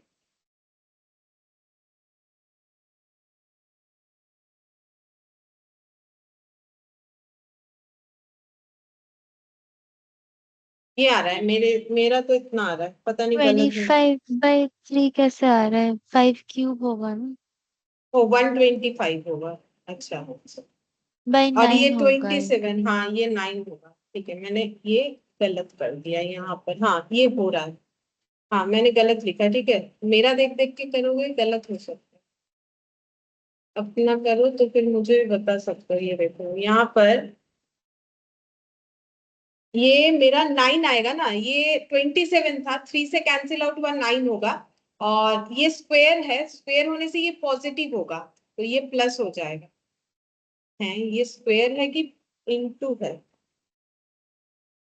हाँ ठीक है, 5 का स्क्वायर 25, 25 इंटू 5, ठीक किया है मैंने, 25 इंटू 5 है, ठीक हो सर। तो ये कितना हो गया? 0, ठीक है। अच्छा इधर कितना आ जाएगा? 3x प्लस 5, तो 3x कितना होगा? -5/3 प्लस 5, तो ये मेरा, हाँ सेटिस्फाई हो रहा है ये मेरा, मतलब दोनों साइड क्या हो गया? बराबर, इधर ये भी 0 आ रहा है, ये भी 0 आ रहा है, तो इसका मतलब मेरा कौन सा आंसर होना चाहिए फिर? Option B. ऑप्शन बी में जो फैक्टर्स है वो वो वाले इक्वेशन को सेटिस्फाई कर रहा है, उसका आंसर इस इक्वेशन में पुट करते तो इस वाले इक्वेशन को भी सेटिस्फाई कर जाएगा। अब थोड़ा सा कैलकुलेशन इसमें बड़ा था, ठीक है। नेक्स्ट देखते हैं, ये कितना नंबर था? 4th।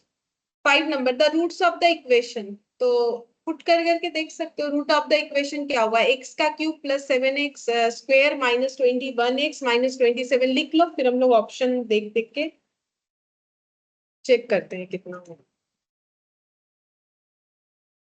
क्वेश्चन नंबर 5, ठीक है, x का cube plus 7x square -21x -27 equal to 0। Option A है -3 -9 और -1। चेक करो, कितने से चेक करोगे? पहले -3 से ही चेक करते हैं। 3 3 9 3 27 माइनस, और ये हो जाएगा 9, 9 प्लस 9 इंटू 7 63, और -3 इंटू -21 मतलब 363, ये प्लस हो जाएगा -27, तो ये 0 तो नहीं होगा, ये माइनस, तो ये 0 तो नहीं होगा, मतलब ऑप्शन ए नहीं होगा। इससे ये भी कंफर्मेशन मिलता है कि -3 भी हमारा इस इक्वेशन का रूट नहीं होने वाला, -3 भी हट जाएगा, ऐसा अगर कोई भी ऑप्शन है। मतलब ये ऑप्शन तो गया, उसके साथ साथ ये वाला ऑप्शन भी हट गया, बचा क्या? 3 -9 -1 और 391। ठीक है, पहले बी से ही चेक करते, नहीं होगा तो फिर सी ऑप्शन में जाना पड़ेगा। पहले बी से चेक करते, बी का है 3 -9 और -1, तो 3 से मेरे हिसाब से चला जाएगा, क्योंकि 3 ये 27 हो जाएगा, ये 63 हो जाएगा, ये हो जाएगा -63 और ये -27। हाँ 3 से 0 हो जाएगा, क्योंकि -3 से तो वो माइनस के लिए नहीं हो रहा था ना, माइनस प्लस के वजह से। अब -9 का देखते हैं, तो -9 का क्यूब, तो 9 का क्यू कितना होता है 9 9 81 9 और 7 2 9 होगा शायद, देखो तो 7 2 9 हो रहा है, 7 2 9 अब माइनस में होगा, ठीक है क्योंकि माइनस था। अच्छा 9 इंटू 9 कितना हो गया 81, 81 इंटू 7 7 और 5 6 7 होगा, 7 8 से 56, तो 5 6 7 हो रहा है शायद, एक बार देख लो, हाँ हम ओरली कर रहे हैं, मेरा गलत हो सकता है, 5 6 7 कुछ है।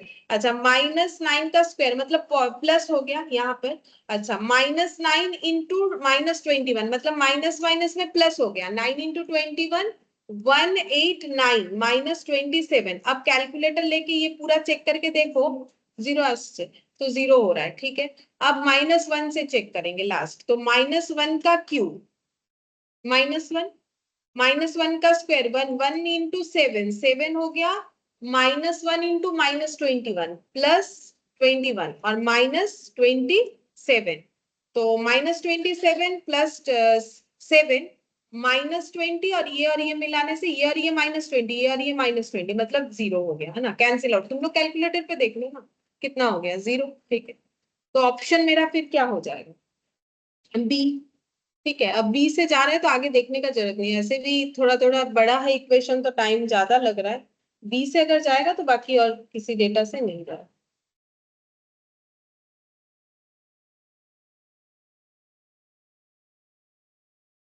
Sixth number roots of the equation, फिर से सेम ऐसा ही। हाँ देखो अब इसमें प्रॉब्लम क्या है, ये वाले क्वेश्चन में देखो क्या दिया हुआ है, और तुम लोग करने से समझोगे, पहले करवाते हैं। चलो लिखो इक्वेशन को, एक्स क्यूब प्लस एक्स का square minus x minus 1 equal to 0।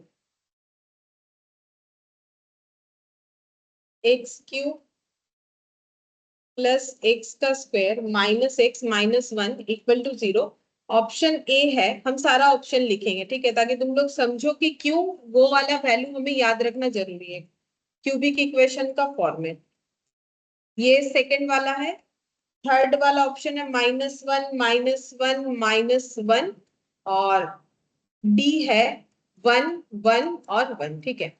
अच्छा अब तुम लोग अगर पहला ऑप्शन लेते हो तो पहले ऑप्शन से हो रहा है कि नहीं चेक करो, -1 का क्यूब -1 -1 का स्क्वायर +1 और इधर हो गया +1 -1 कितना आ गया 0। अच्छा फिर -1 लगाओगे तब भी मेरा आंसर आ जाएगा, और 1 लगाने से चेक करते, 1 का क्यूब 1 1 -1 -1 ये भी हो रहा है, मतलब मेरा -1 से भी सेटिस्फाई हो रहा है, 1 से भी सेटिस्फाई हो रहा है। अब हर जगह पे तो वही लिखा हुआ है घुमा फिरा के ना, तो अब बोलो फिर चार में से कौन सा ऑप्शन सही है, अब कैसे निकालो।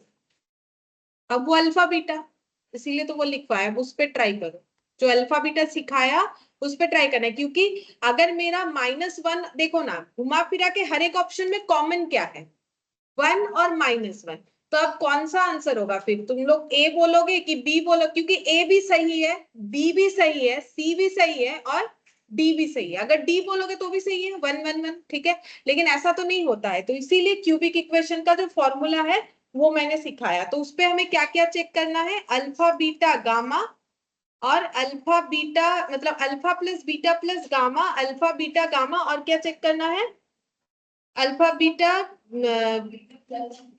बीटा गामा, हाँ मतलब हर एक का पेयर हर एक के साथ जाना चाहिए। तो अल्फा बीटा गामा जो है वो कैसे करोगे, अब कंपेयर करना पड़ेगा, जिसके लिए तुम लोग को इक्वेशन याद रखना पड़ेगा। तो इक्वेशन जो था याद करो क्या था, अपने कॉपी में देख के मुझे बताओ, alpha plus beta plus gamma कितना होगा। इक्वेशन इतना जल्दी तो याद नहीं होगा, अपने कॉपी में देख के बताओ कि कितना होगा कंपेयर करने से। पहले हम लोग का क्या था, एक्स का क्यूब, फिर क्या था माइनस अल्फा प्लस, तो वैल्यू कत হবে alpha plus beta plus gamma, +1 होगा कि -1, देखो +1 -1 होगा ना, क्योंकि उसमें माइनस है, तो ये क्या हो जाएगा -1। अच्छा अल्फा बीटा गामा कितना होगा, सारा निकाल लो पहले, अल्फा बीटा गामा लास्ट वाला था, तो इक्वेशन मेरा माइनस प्लस माइनस ऐसे करके था, तो ये कितना आएगा +1 आएगा, ठीक है। और ये वाला ये बीच वाला था, इधर प्लस है, वो माइनस था, तो इधर कितना आएगा माइनस आएगा ना। मेरा इक्वेशन जो फॉर्मेशन था वो माइनस प्लस माइनस ऐसे करके था, देख लो ये देखो ऐसे करके याद रखना है, नहीं तो कंफ्यूज हो जाओगे। देखो पहले क्या था माइनस, फिर क्या है प्लस, फिर क्या है माइनस, ऑल्टर करके पहले एक्स क्यूब फिर माइनस फिर alpha plus gamma x square plus alpha beta gamma gamma alpha x minus alpha beta gamma. ठीक है, तो प्लस प्लस माइनस इस तरीके से याद रखना पड़ेगा।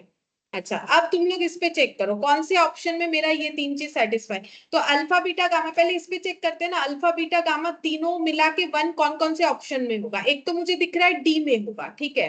अच्छा सी में होगा नहीं, क्योंकि इसमें क्या हो जाएगा -1। अच्छा ए में भी होगा, ठीक है, तो पहले ए पे सारा चीज ट्राई करते हैं। बी में भी होगा नहीं, बी में माइनस हो जाएगा शायद, 1 × 1 तो बी पहले ही हटा दो, ठीक है, और क्या हटा देंगे सी। ए और बी में से कोई एक ऑप्शन होगा। अच्छा अल्फा बीटा गामा -1 हम पहले ये ऑप्शन पे चेक कर रहे हैं, तो देखो कितना आ जाएगा 1, ठीक है। अच्छा नेक्स्ट क्या चेक करेंगे, नेक्स्ट हम चेक करेंगे ये वाला alpha plus beta plus gamma, ये चेक कर लेते, करना तो सभी है, -1 प्लस -1 और +1, तो ये कितना हो जाएगा -2 +1 मतलब -1, हाँ सही है। अब अल्फा इंटू बीटा तो -1 इंटू -1 कितना हो जाएगा 1। बीटा इंटू गामा तो ये अल्फा है ये बीटा है ये गामा है, तो बीटा गामा कितना हो जाएगा 1 इंटू -1 और गामा अल्फा फिर से -1, तो -1 +1 एक एक कैंसिल हो गया, बचा कितना -1, तो इससे सेटिस्फाई हो गया, बाकी से नहीं होगा। बाकी से नहीं होगा क्योंकि अगर 3 मेरा 1 है कभी भी माइनस में आंसर आ सकता है -1 में, मतलब ये दो जगह पे जो माइनस है, अगर मेरा तीनों ही 1 1 1 है तो मेरा दो जो कंडीशन है ना -1 को सेटिस्फाई करवाने का वो तो पॉसिबल होगा नहीं, तो ऑप्शन डी तो ऐसे ही हट जाता है। अगर हम लोग पहले ही ये दिमाग लगा लेंगे तो हम लोग आसानी से बोल सकते बिना कैलकुलेशन करके कौन सा आंसर आएगा ए।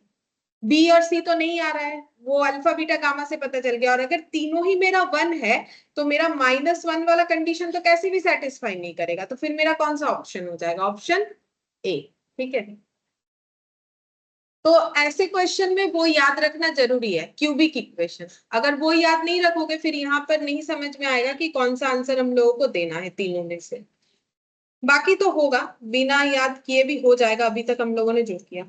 8th नंबर नहीं 7 ना, अच्छा the satisfying value of x cube plus x का स्क्वायर -20, ये तो ओरली भी देख सकते हो कि हम लोगों का ये इक्वेशन का कौन सा वैल्यू इसमें से कौन सा सेटिस्फाइड करे,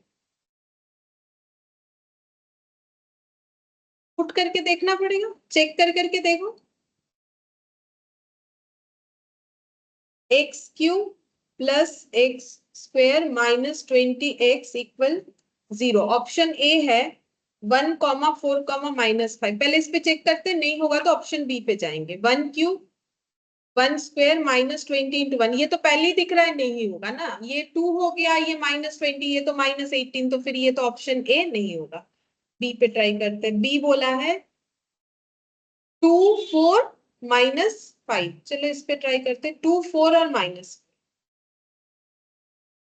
तो पहले 2 पे ट्राई करते हैं 8 4 और ये कितना हो गया 40, तो ये भी तो नहीं होगा, ये भी नहीं होगा, ठीक है, ऑप्शन बी भी हम लोग का नहीं होगा। मतलब एक चीज तो कंफर्म हुआ, 1 से भी सॉल्व नहीं होगा 2 से भी सॉल्व नहीं होगा। अब देखते हैं कोई कॉमन ऐसा ऑप्शन है जिसको हटा देंगे, 1 और 2 दोनों से ही नहीं होगा, है नहीं ऐसा कुछ। तो यहाँ देखो 0 है, यहाँ भी 0 है, तो 0 इसका मतलब कंफर्म इसका आंसर होगा, 0 से ट्राई करने का जरूरत नहीं है, ऐसे भी करोगे तो दिख ही रहा है 0 क्यूब 0 0 पुट करेंगे तो 0 तो हो ही जाएगा, सारा एक्स रिलेटेड वैल्यू 0। अब इधर -4 है इधर 4 है इधर 5 है इधर -5 है, मतलब या तो -4 होगा या तो 4 होगा, देखो कौन से ऑप्शन से जाता है। सी से ही चेक कर लेते हैं लाइन बाय लाइन, तो सी से चेक करते हैं, सी ऑप्शन है मेरा 0 -4 और 5 है, ठीक है, तो -4 पे ट्राई कर,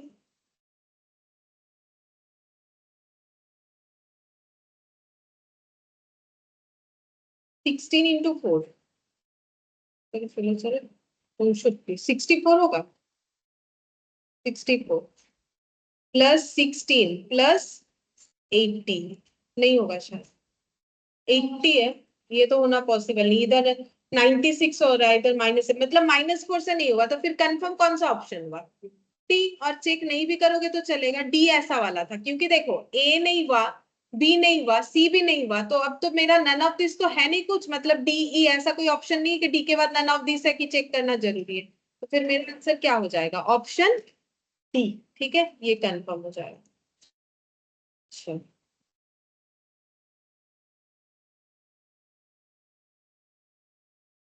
ये मेरा था 7th नंबर। ठीक है, 8th नंबर देख,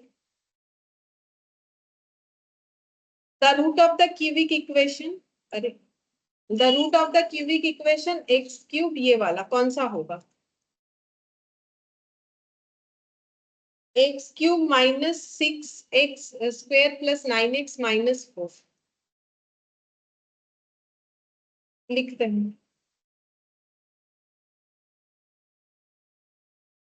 x cube minus 6x square plus 9x minus 4 equal 0। Option A है 4, 1 और -1। ठीक है, चलो पहले 4 से चेक करते, 4 क्यूब, 4 का स्क्वायर, 9 इंटू 4 और -4, देखते कितना होता है।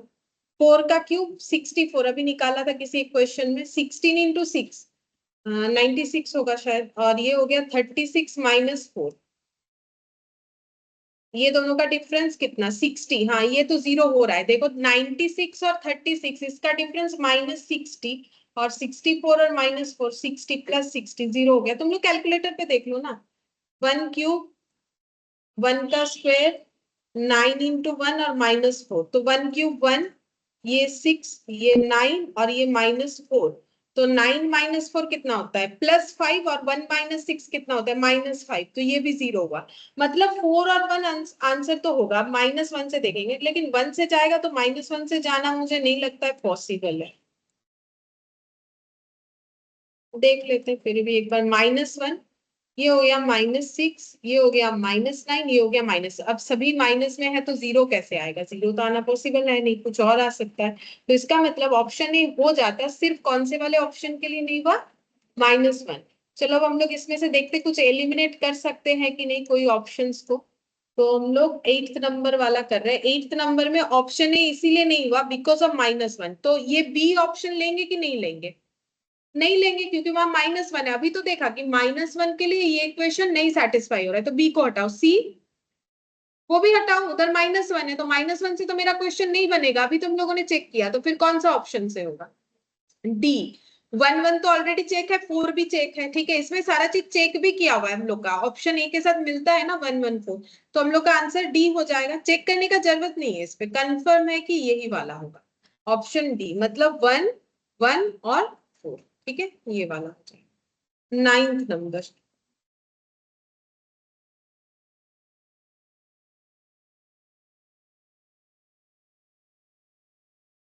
9th नंबर में if 4x cube plus 8x square minus x minus 2 0, then the value of 2x plus 3 is given by, ये पूछा है। बोलो कैसे निकालोगे? ये 2x प्लस 3 क्या हो सकता है, ये बोलो तो।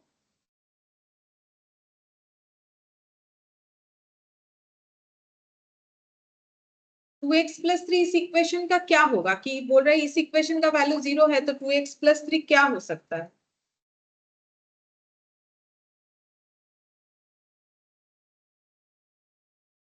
बोल सकते हो, मे बी फैक्टर हो सकता है ना, इस इक्वेशन को सॉल्व करो तो फैक्टर है। हाँ, इस इक्वेशन को सॉल्व करो, समझ जाओ, तो इक्वेशन लिखो।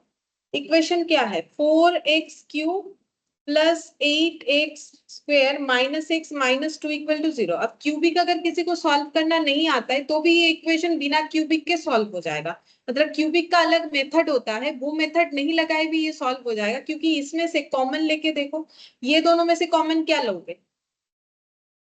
4x का स्क्वायर, तो यहाँ पर कितना बचेगा? x, और यहाँ पर कितना बचेगा? यहां से माइनस कॉमन लेंगे, ये दोनों में से तो कितना बचेगा? x प्लस 2, तो ये कितना हो गया, और ये कितना हो गया? माइनस कितना लिखना चाहिए?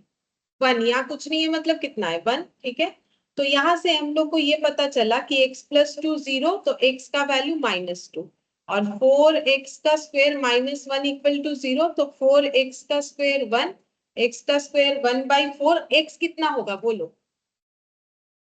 इसका भी रूल्स मैंने बताया था एक एग्जांपल देके, x स्क्वायर अगर 1/4 है तो x कितना होगा, प्लस माइनस 1/2, मतलब प्लस हाफ भी होगा माइनस। एक चीज सोचो कि मेरा अगर क्यूबिक इक्वेशन है तो मुझे एक x का एक वैल्यू कितना मिला 2, दूसरा मुझे कितना मिल रहा है हाफ, लेकिन अगर 3 वैल्यू होना चाहिए तो 2 आंसर कैसे आ सकता है, क्योंकि यहाँ पर मेरा क्या होना चाहिए प्लस माइनस।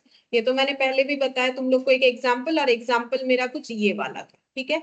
और तुम लोग कॉपी में नोट डाउन किए हो तो देखना ये वाला एग्जाम्पल दिया तुमने। अच्छा, अब इरेज क्यों नहीं होता ठीक तरीके से,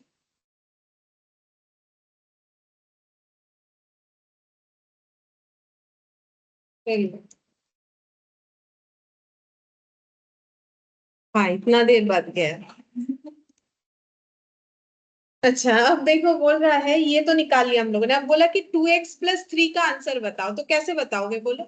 ये सारे x का वैल्यूज को पुट करके देखना पड़ेगा शायद, ठीक है।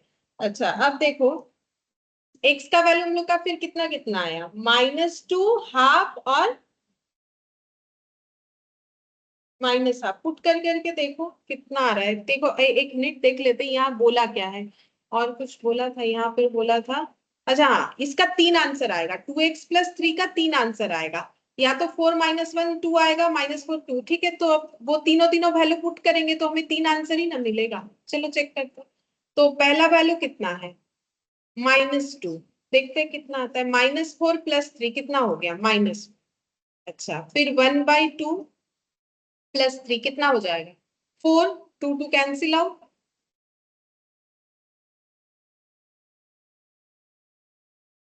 कितना हो गया 2, है ना। तो देखते हैं ऐसा कोई ऑप्शन है कि नहीं, मतलब मेरा इसका वैल्यू आया -1 4 और 2। अब ये जो ऑप्शन में हमें मिल जाएगा उसी को टिक कर देंगे, -1 4 2, चेक करते हैं कौन सा वाला होगा, -1, ये वाला ऑप्शन ए देखो, -1 4 2, हाँ लिखा हुआ है 4 - 1 2, ठीक है, उससे कोई फर्क नहीं पड़ेगा, तीनों वैल्यू हमें बोला है क्या होना चाहिए, तो जिसपे -1 4 2 है जिस ऑप्शन पे, उसी पे हमें टिक करना चाहिए, तो ऑप्शन हम लोग का ए हो जाएगा, ठीक है, ऑप्शन ए। अब 10th नंबर, जो कि लास्ट है इक्वेशन का, बोल रहा है the rational root of the equation is, तो इस इक्वेशन का रूट तो एक ही ऑप्शन है, तो फिर देखो कौन से ऑप्शन से सेटिस्फाई होता है वही होगा।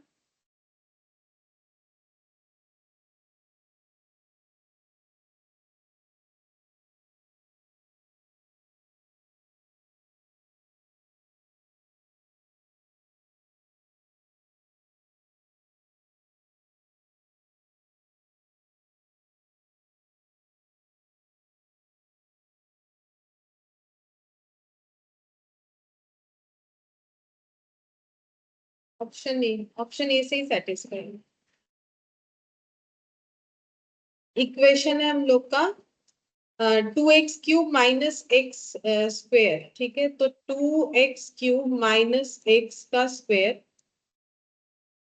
-4x+2 -4x+2 = 0, ऑप्शन ए था 1/2। अब इस पे चेक करेंगे, 2 × 1/2 मतलब 1/8, माइनस 1/2 का स्क्वायर मतलब 1/4, -4 × 1/2 + 2, मेरा आना चाहिए 0, तो ये हो गया 1/4 -1/4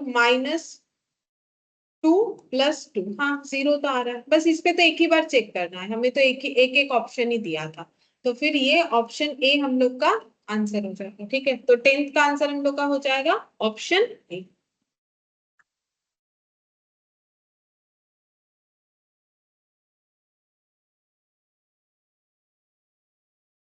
इक्वेशन हम लोग का कंप्लीट हो गया।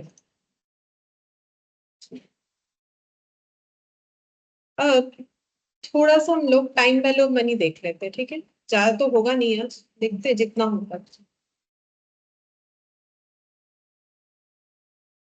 Time value of money,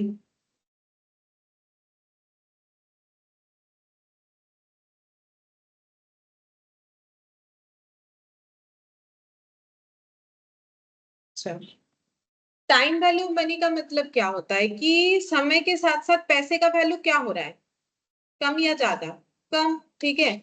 normally मतलब कैसे बोले कि अभी ये चीज अगर 5,000 में मिल रहा है तो 2 साल बाद भी क्या 5,000 में मिलेगा, या 1 साल बाद भी मिलेगा? नहीं, इसका वैल्यू क्या हो जाएगा, मुझे ज्यादा पे करना पड़ेगा, ठीक है। तो वही टाइम के साथ साथ हमारा पैसे का वैल्यूएशन जो है चेंज हो रहा है। अब ये चेंज होने का रीजन क्या है बोल सकते हो? एक मेन रीजन जो तुम लोग पढ़ते हो इकोनॉमी, इन्फ्लेशन। एक क्या होता है, इन्फ्लेशन होता है, ठीक है। इन्फ्लेशन के वजह से जो है हम लोगों को ज्यादा पेमेंट करना पड़ेगा, क्योंकि पैसे का परचेजिंग पावर जो है वो कम हो जाता है। दूसरा है समय, ठीक है। तो समय के साथ साथ हर एक चीज का चेंजेस होता है, तो समय के साथ साथ पैसे का भी वैल्यूएशन का चेंजेस होता है। तो इसको कंपेंसेट करने के लिए हमें क्या दिया जाता है या हम लोग क्या लेते हैं बोल सकते हो? अगर हम लोगों ने किसी को पैसा उधार दिया, मान लो मैंने किसी को 10,000 रुपए उधार दिया, अब क्या हम 2 साल के लिए, तो क्या 2 साल बाद भी उससे 10,000 ही लेंगे? इंटरेस्ट लेंगे, ठीक है। जैसे तुम लोग कुछ खरीदने जाते हो ईएमआई में, आजकल नो कॉस्ट ईएमआई होता है, लेकिन अगर नो कॉस्ट ईएमआई जब नहीं था, ठीक है, अभी तो बहुत सारी चीजों पे नो कॉस्ट ईएमआई होता है, तो हमें जो एक्स्ट्रा पेमेंट करना, मान लो चीज था 5,000 का, अब हम लोग बोल रहे हैं कि हम लोग 1,000 करके पर मंथ देंगे, ठीक है।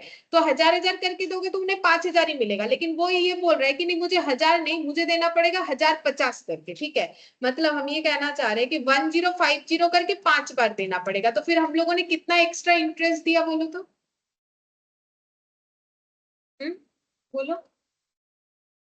250, ठीक है, 50 रुपीज ही तो एक्स्ट्रा दिया।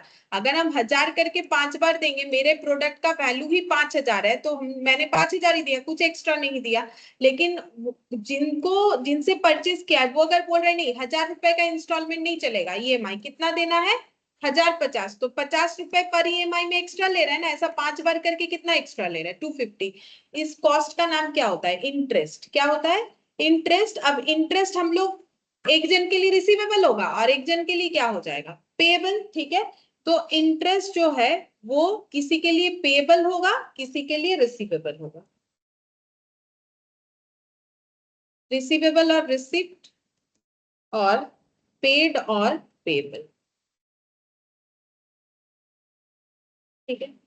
अच्छा, अब तुम लोग को एक क्वेश्चन बोल रहे हैं, जैसे कि मान लो एक एग्जांपल, मिस्टर ए जो है उन्होंने 5,000 रुपीज मिस्टर बी को उधार दिया, ठीक है। मिस्टर बी को 5,000 रुपीज उधार दिया फॉर 2 ईयर, और इंटरेस्ट का रेट बताया जाता है। इंटरेस्ट रेट है मान लो 2% पर एनम। तो मुझे ये चीज बताओ कि after 2 years mister B mister A को कितना लौटाएंगे, टोटल बताओ। बोलो, ये ऐसा क्वेश्चन बचपन में करते थे ना हम लोग। बोलो, 6 7 में किए होंगे ऐसा कुछ। बोलो कितना लौटाएंगे।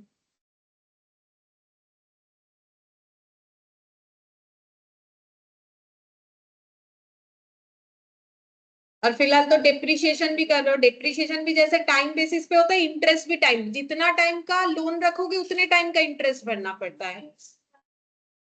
5,200। 5,200, सही बात, 5,200 लौटाना पड़ेगा, ठीक है। 5,200 लौटाना पड़ेगा, ठीक है, क्योंकि एक्स्ट्रा हमें क्या देना पड़ता है, इंटरेस्ट, ठीक है। तो 2 साल के लिए तो सिंपल सा, जैसे डेप्रिशिएशन करते हो, अगर ये एसेट होता और उस पर डेप्रिशिएशन 2% का लगता, और अगर हम बोल रहे हैं कि ये एसएलएम मेथड है, तो बोलो तो कितना डेप्रिशिएशन लगता, क्योंकि इस पे डेप्रिशिएशन भी आएगा इसमें क्वेश्चन में। कितना होगा, अगर 5,000 कॉस्ट ऑफ एसेट है, डेप्रिशिएशन एसएलएम पे 2% पर एनम है, तो डेप्रिशिएशन का अमाउंट, डेप्रिशिएशन भी खत्म हो गया, डेप्रिशिएशन का अमाउंट बोलो। 100 करके, हाँ मतलब 100 per year। टोटल 200, ठीक है। तो यहाँ पर कैसे करके होगा, 5,000 रुपए पे कितना इंटरेस्ट देना पड़ेगा, 2%, 2% पर एनम मतलब 1 ईयर का, लेकिन हमारा कितना साल का है, तो फिर यहाँ पर कितना होता है, तो 5,000 तो उनको वापस करना ही है, प्लस कितना करना है, तो कितना हो जाएगा, इससे ज्यादा नहीं हो सकता, इससे ज्यादा होगा तो कोई लोन ले ही नहीं सकता है। 5,000 का अगर हमारा डबल 7,000 ऐसा हो जाएगा तो फिर लोन नहीं।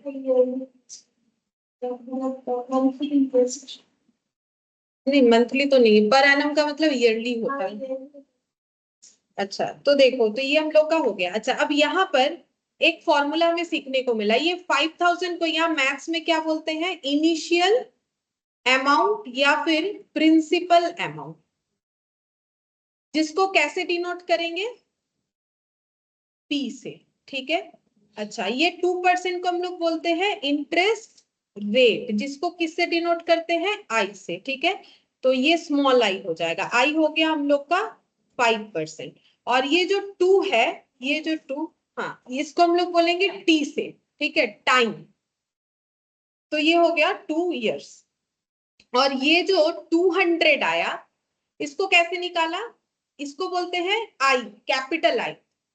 कैपिटल आई का मतलब होता है इंटरेस्ट अमाउंट, और स्मॉल आई का मतलब होता है इंटरेस्ट रेट। ये सब याद रखना पड़ेगा। देखो अकाउंट्स में इस तरीके से जरूरी नहीं है, लेकिन यहाँ जरूरी होगा, नहीं तो तुम लोग क्वेश्चन एमसीक्यू पैटर्न में नहीं निकाल पाओगे, ठीक है। तो ये हो जाएगा हम लोग का इंटरेस्ट अमाउंट। अच्छा इंटरेस्ट अमाउंट, ठीक है, इंटरेस्ट अमाउंट ये कैसे निकालते हैं, आई इक्वल टू होता है P into R into T, R या आई, ठीक है। इंटरेस्ट रेट को स्मॉल आर से भी डिनोट किया जाता है, वो भी मैंने लिख दिया। अब देखो मैंने वही निकाला, पी कितना था 5000, आर या आई कितना है 2%, आर या आई जो भी है ना वो हम लोग का डिवाइडेड बाय ऑलवेज क्या होगा, 100 होगा, क्योंकि परसेंटेज हमें कैसे देता है 100, रेट मतलब ही तो डिवाइडेड बाय 100 होगा।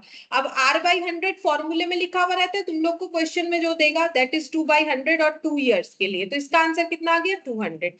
अब बोलो ये कैसा इंटरेस्ट है, हर साल कितना करके हुआ, फिर 2 साल का 200 रुपए, तो पर ईयर का कितना हुआ 100। मतलब इस इंटरेस्ट को क्या बोलते हैं, सिंपल इंटरेस्ट। दो तरीके का होता है, सिंपल इंटरेस्ट और कंपाउंड इंटरेस्ट। इस इंटरेस्ट को हम लोग क्या बोलते हैं, सिंपल इंटरेस्ट। क्यों बोलते हैं, जैसे तुम लोग डेप्रिसिएशन अगर पढ़े हो तो फिर डेप्रिसिएशन में देखना, मैंने बोला था कि एसएलएम मेथड हम लोग का इस तरीके का होता है, क्योंकि स्ट्रेट लाइन मेथड में हम लोग हर बार डेप्रिसिएशन सेम अमाउंट का चार्ज करते हैं। हाँ अगर टाइम पैटर्न चेंज हो गया तो बात अलग है, जैसे पूरे साल का मान लो हो रहा था 12,000, अब 6 महीने का तो फिर 6,000 ही होगा, वो तो टाइम के बेसिस पे चेंज होगा, बट अमाउंट नहीं चेंज होता है, ठीक है। मतलब अमाउंट जो है वो टाइम के लिए चेंज हो सकता है, ओवरऑल चेंज नहीं होगा, जो कि हम लोग का डब्ल्यूडीबी मेथड में होता था। तो यहाँ पर डब्ल्यूडीबी कंपाउंड इंटरेस्ट को मैच करेगा, ठीक है। तो ये हम लोग का हो गया कि हर साल हम लोग का 200, हर साल 100 करके हम लोग का 2 साल का कितना इंटरेस्ट हो जाएगा, 200 करके हो जाएगा, ठीक है। अच्छा अब यहाँ पर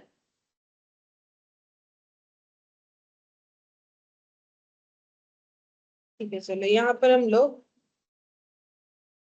क्वेश्चन जो है, अच्छा यहाँ पर अगर पूछे कि अमाउंट, अमाउंट भी पता होना चाहिए। अमाउंट क्या होता है, अमाउंट होता है पी प्लस आई। मतलब कि क्वेश्चन अगर ये पूछे कि मिस्टर ए को बी कितना लौटाएंगे, तो बोलो कितना लौटाएंगे, उनसे 5,000 लिया तो वो तो लौटाएंगे ही लौटाएंगे, और साथ में एक्स्ट्रा कितना देना पड़ेगा 200 रुपीज, यानी कितना देना पड़ेगा 5,200, इसको हम लोग बोलते हैं अमाउंट। जैसे बैंक में तुम लोग पैसा रखोगे, ठीक है, अब बैंक में मान लो एफडी कर दिए, अब बैंक वाला बोलेगा 10,000 रख रहे, 1 साल बाद आपको हम लोग दे देंगे 12,000, ठीक है। तो 2,000 क्या दे दिया बैंक ने, इंटरेस्ट। बैंक एक्चुअली ऐसे नहीं देता है, कोई भी ऐसे नहीं देता है एक्चुअली। वो 10,000 रुपए अगर घर पे रख सकते थे, हम लोग रख नहीं पाते, खर्चा हो जाएगा इस डर से तो बैंक में रखते हैं। तो अगर खुद भी रख सकते थे तो फिर क्या होता ना, उसका वैल्यूएशन ऑटोमेटिकली क्या होगा, परचेसिंग पावर कम होगा तो उसका क्वांटिटी क्या होगा, बढ़ेगा, ठीक है। मतलब देखो, देखते नहीं हो, जो जमीन पड़ा हुआ है उसका आज का वैल्यू जो है उसको नहीं बेचना चाहते लोग, आगे जाके क्या होगा, मुझे ज्यादा मिलेगा ऐसा लगता है, लेकिन ज्यादा कुछ नहीं होता है, क्योंकि तब परचेसिंग पावर ऑटोमेटिकली क्या हो जाता है, चेंज हो जाता है, ठीक है। ज्यादा कुछ नहीं होता है, हमें टाइम के साथ कंपेंसेशन ही मिलता है। बैंक भी हमें जो 2,000 एक्स्ट्रा दिया तो कोई खुशी से एक्स्ट्रा नहीं दिया है कि भाई लेके जाओ मेरे पास बहुत पैसा है, बैंक थोड़ी ना कोई चैरिटी करता है, ये तो बैंक का बिजनेस है। बैंक हमारे पैसे को कहाँ लगाता है, म्यूचुअल फंड में लगाता है, बहुत सारी जगह पे लगाता है, ठीक है। फिर लगा के अपना जो इंटरेस्ट उसे मिलता है, हमें उससे बहुत कम रेट देता है, ठीक है। ये बैंक का बिजनेस होता है। तो बैंकिंग कंपनी होता है, बैंकिंग कंपनी का जो है सीएमए में होता है, सीएमए इंटर ग्रुप 2 में बैंक कैसे अपना काम करता है, तो वहां पर अकाउंट्स में रहता है। तो बैंक जो है वो कोई चैरिटी नहीं करता है, तो बैंक हमें जब भी कुछ एक्स्ट्रा देता है, इंटरेस्ट जो हो सेविंग्स पे हो या फिर जो भी हो, तो वो है परचेसिंग पावर जो चेंज होता है ना उसकी वजह से ही देता है। अच्छा, अब देखो यहाँ पर एक क्वेश्चन करते हैं।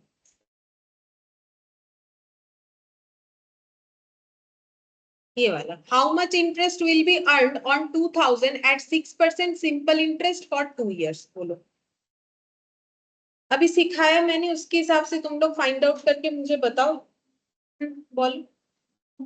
240 बोल रहे कितना इंटरेस्ट हम लोग अर्न कर सकते हैं 2000 रुपए पे 6% सिंपल इंटरेस्ट फॉर 2 years। तो मुझे इंटरेस्ट पूछा है, ठीक है, वो भी सिंपल इंटरेस्ट। तो मैंने अभी तुम लोग को सिंपल इंटरेस्ट ही बताया और कुछ नहीं बताया, ठीक है। तो हम लोग को वैल्यू फाइंड आउट करना पड़ेगा। 240 होगा यहाँ पर। ये देखो 2000 रुपीज हमें 6% पर एनम बेसिस पे क्या करना है, रखना है शायद कहीं। तो बोल रहा है कि इंटरेस्ट कितना मिल जाएगा, ठीक है, 2 साल के लिए, ठीक है। तो पहले साल का इंटरेस्ट 2000 इंटू 6% इंटू 1 year करोगे। अगर तुम लोग ऐसे इंडिविजुअली भी देखना चाहते हो तो वो भी दिखेगा, ये देखो। फिर 1 year का हो जाएगा 120, तो 2 साल का कितना हो जाएगा 120 प्लस 120 यानी कि 240। लेकिन ये तो टाइम टेकिंग है, तो इसीलिए मैंने फॉर्मूला सिखाया है। इंटरेस्ट कितना होगा, P into R into T. R का R/100 होता है, ठीक है। वो नहीं भी लिखोगे तो कोई बात नहीं, जब रेट लगाओगे तो 6/100 लिख देना, हो जाएगा 2 years के लिए। तो कितना हो जाएगा 240। तो ये इस तरीके से फॉर्मूला यूज कर, पहले साल इतना इंटरेस्ट, दूसरे साल इतना इंटरेस्ट, टोटल हो जाएगा 2200। एग्जाम्पल 2 बोल रहा है Sania deposited 50,000 in A bank for 2 years। Bank में 50,000 रख दिया है 2 साल के लिए। इंटरेस्ट रेट बैंक वालों ने बोला है 5%, 5.5% per annum. How much interest would see earn, उसको कितना इंटरेस्ट मिलेगा। मतलब हमें कौन सा आंसर पूछा है, कैपिटल आई का। पहले तो ये समझना पड़ेगा ना क्या पूछा है, कि इंटरेस्ट हमें कितना मिलेगा। तो बोलो इंटरेस्ट कितना मिलेगा। 5500 5,500। 5,500। तो सिंपल इंटरेस्ट लगाना है। तो देखो यहाँ पर हम लोगों का 5,000 का वैल्यू क्या है, 5,000 का मतलब P है, ये आइडेंटिफाई करने आना चाहिए, तब आंसर सही आएगा। 5,000 डिपॉजिट क्या है, that is the initial value या principal value. Rate of interest यानी R या स्मॉल आई हम लोग का है 5.5% पर एनम। और जो टाइम है वो बताया है 2 years। हमें पूछा है कि उनको कितना इंटरेस्ट मिलेगा, मतलब कैपिटल क्या पूछा है, तो मिलेगा यहाँ पर आई का वैल्यू पूछ रहा है, ठीक है। तो आई क्या होता है, P into R into T, या फिर आई इंटू टी, जो भी लिखो।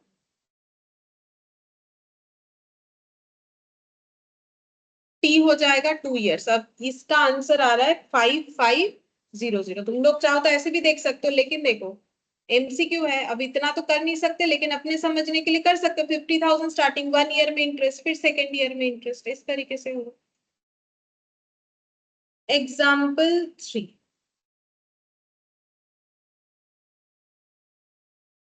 बोल रहा है in example two what will be the final value of investment. मतलब अगर सानिया ने 50,000 रखा, उसे इंटरेस्ट मिलेगा कितना 5,500। तो फाइनली 2 साल के एंड में बैंक वाला उसके हाथ में कितना पैसा देगा, हाँ पूरा पैसा देगा। उसका 50,000 भी लौट आएगा, और ये तो अमाउंट कितना देगा, बैंक बोलेगा 50,000 तो आपने ही दिया था, वो ले लीजिए, और एक्स्ट्रा कितना मिल रहा है आपको 5,500। तो 55,500 ये एक्स्ट्रा मिल जाएगा, ठीक है। मतलब टोटल इतना पैसा जाएगा। अच्छा, अब एग्जाम्पल 4 देखो, बोल रहा है Sachin deposited 1 lakh in his bank for 2 years at simple interest rate of 6%। Simple interest जब भी क्वेश्चन में बोल देगा, इसका मतलब ये हो जाता है कि हमें हर साल सेम अमाउंट ऑफ इंटरेस्ट मिलने वाला है, इंटरेस्ट के वैल्यू में कोई चेंजेस नहीं होगा। How much interest would he earn, तो सबसे पहले पूछा इंटरेस्ट बताओ, फिर बोल रहा है कितना, और कितना फाइनल वैल्यू, ठीक है। तो हो गया। तो यहाँ पर देखो I P into R into T, ठीक है। तो कितना डिपॉजिट किया है सचिन ने, 1 लाख, है ना। 6% पर एनम करके मिलेगा 2 years के लिए, ये हो जाएगा 12,000।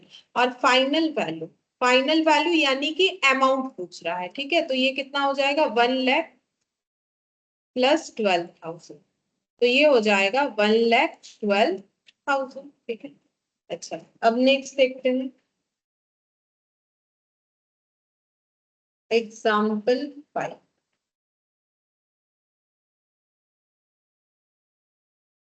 Find the rate of interest if the amount owed after 6 months is 1050, borrowed amount being 1000। तो ये क्वेश्चन थोड़ा घुमा के दिया है लेकिन सेम प्रोसेस नहीं होगा।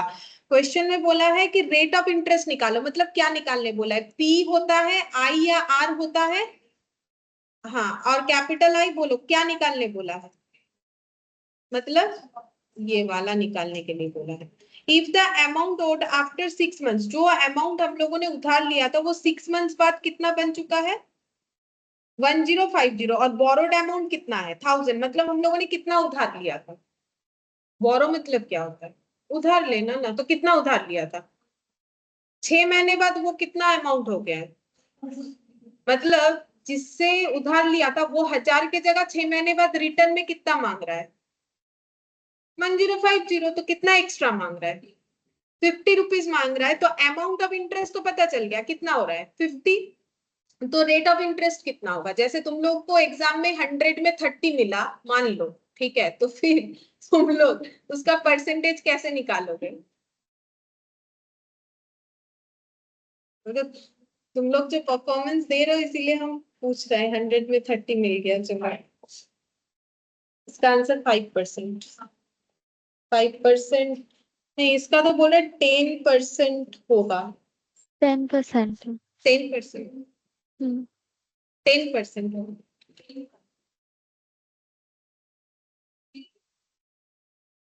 ऐसा देख लो, दो तरीके से निकाल सकते हैं, एक तो हम लोग फॉर्मूले से निकाल सकते हैं। पहला बात है आई इक्वल टू क्या होता है P into R into T, ठीक है। तो आई मतलब अमाउंट ऑफ इंटरेस्ट, तो 1050 माइनस 1000 करने से तो मुझे अमाउंट ऑफ इंटरेस्ट मिल जाएगा कितना 50।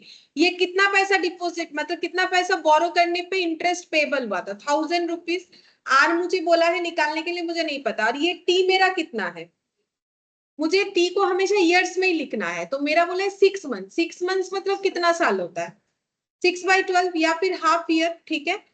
तो ये कितना हो जाएगा 500 इंटू आर, इधर से इधर कैलकुलेट करने से, तो ये 50/500 इक्वल आर, तो ये कितना हो जाएगा 1/10 आर, और आर हमेशा परसेंटेज में होता है, तो 1/10 इंटू कितना कर दोगे 100, तो कितना हो जाएगा 10%, ठीक है। और एक तरीके से भी हो जाएगा, इंटरेस्ट का अमाउंट आया था 50, ये कितने उधार पे आया था 1000, अच्छा इंटू 100 करने से होगा, नहीं ये नहीं होगा, क्योंकि वो, हाँ वो टाइम की वजह से नहीं होगा, ठीक है, टाइम की वजह से डायरेक्टली नहीं होगा, टाइम की वजह से नहीं होगा, ठीक है। तो हमें इस तरीके से ही निकालना पड़ेगा, क्या सिस्टम है पता नहीं, नया नया चीज मुझे बहुत प्रॉब्लम होता है। अब देखो अब इतने ये इसमें कुछ शायद हैंग कर रहा है कि क्या, या फिर मेरे से कुछ गलती हो रहा होगा, कभी कभी स्मूथली चला जा रहा है, कभी कभी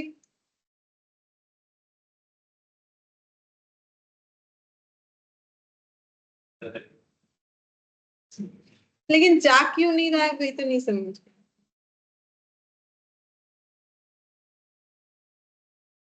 कुछ तो सिस्टम है जो हम गलत यूज कर रहे हैं, इस वजह से मेरा ऐसा हो रहा है।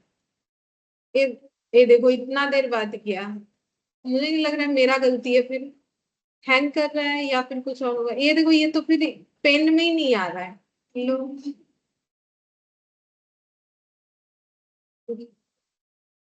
हैंग ही कर रहा है इतना देर तक। अच्छा ठीक है चलो और एक करते हैं, एग्जाम्पल 5 किया और एक ही करेंगे। देखो बोल रहा है Rahul invested 70,000 in a bank at the rate of 6.5% per annum simple interest rate, he received 85,925 after the end of the term. मतलब राहुल ने जो बैंक में 70,000 रुपीज रखा था, बैंक वाले ने बोला था 6.5% ईयरली इंटरेस्ट दे देंगे, और राहुल को टर्म के एंड में, टर्म मतलब जितने दिन के लिए उसने पैसा रखा था, 70,000 के जगह उसको मिला 85,925।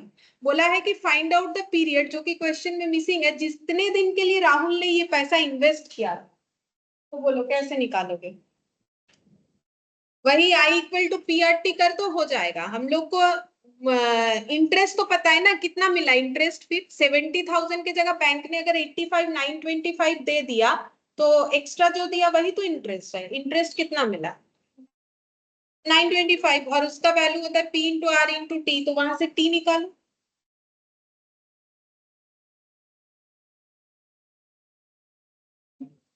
थ्री 3.5 ईयर्स, ठीक है, 3.5 ईयर्स हो जाएगा। यही सबसे आसान तरीका है निकालने का। देखो इंटरेस्ट कितना हो जाएगा, 85,925 मिला 70,000 इन्वेस्ट करके, तो जो एक्स्ट्रा मिला वही अमाउंट ऑफ इंटरेस्ट कितना हो रहा है, 15,925। अब हम लोग को बोला है टी निकालने के लिए। अब टी जो है इस फॉर्मूले में आ जाता है।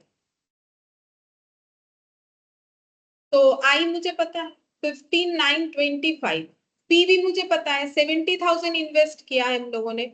आर ये भी बताया था क्वेश्चन कितना, 6.5% इंटू टी, ये नहीं बताया, तो टी इक्वल टू कितना हो जाएगा? टी इक्वल टू हो जाएगा हम लोगों का 15,925 डिवाइडेड बाई 70,000 इंटू 6.5%। अब ये तुम लोग कैलकुलेटर पे कर लो।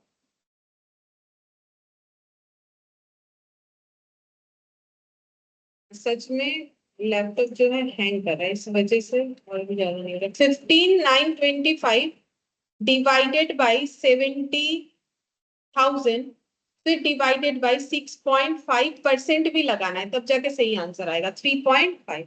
मतलब परसेंट तुम लोग को लगाना पड़ेगा। अगर तुम लोग सिर्फ 6.5 लगाओगे तो आंसर नहीं मिलेगा। 6.5 के साथ परसेंटेज भी कैलकुलेटर में दोगे तो कैलकुलेटर में सही आंसर आ जाएगा। 3.5 ईयर्स, ठीक है, ये ईयर्स हो जाएगा। 3.5, हाँ, 3.5 साल के लिए ये पैसा रखा गया था। ठीक है, फिर आज हम लोग इतना ही करते हैं, बाकी नेक्स्ट क्लास में करेंगे।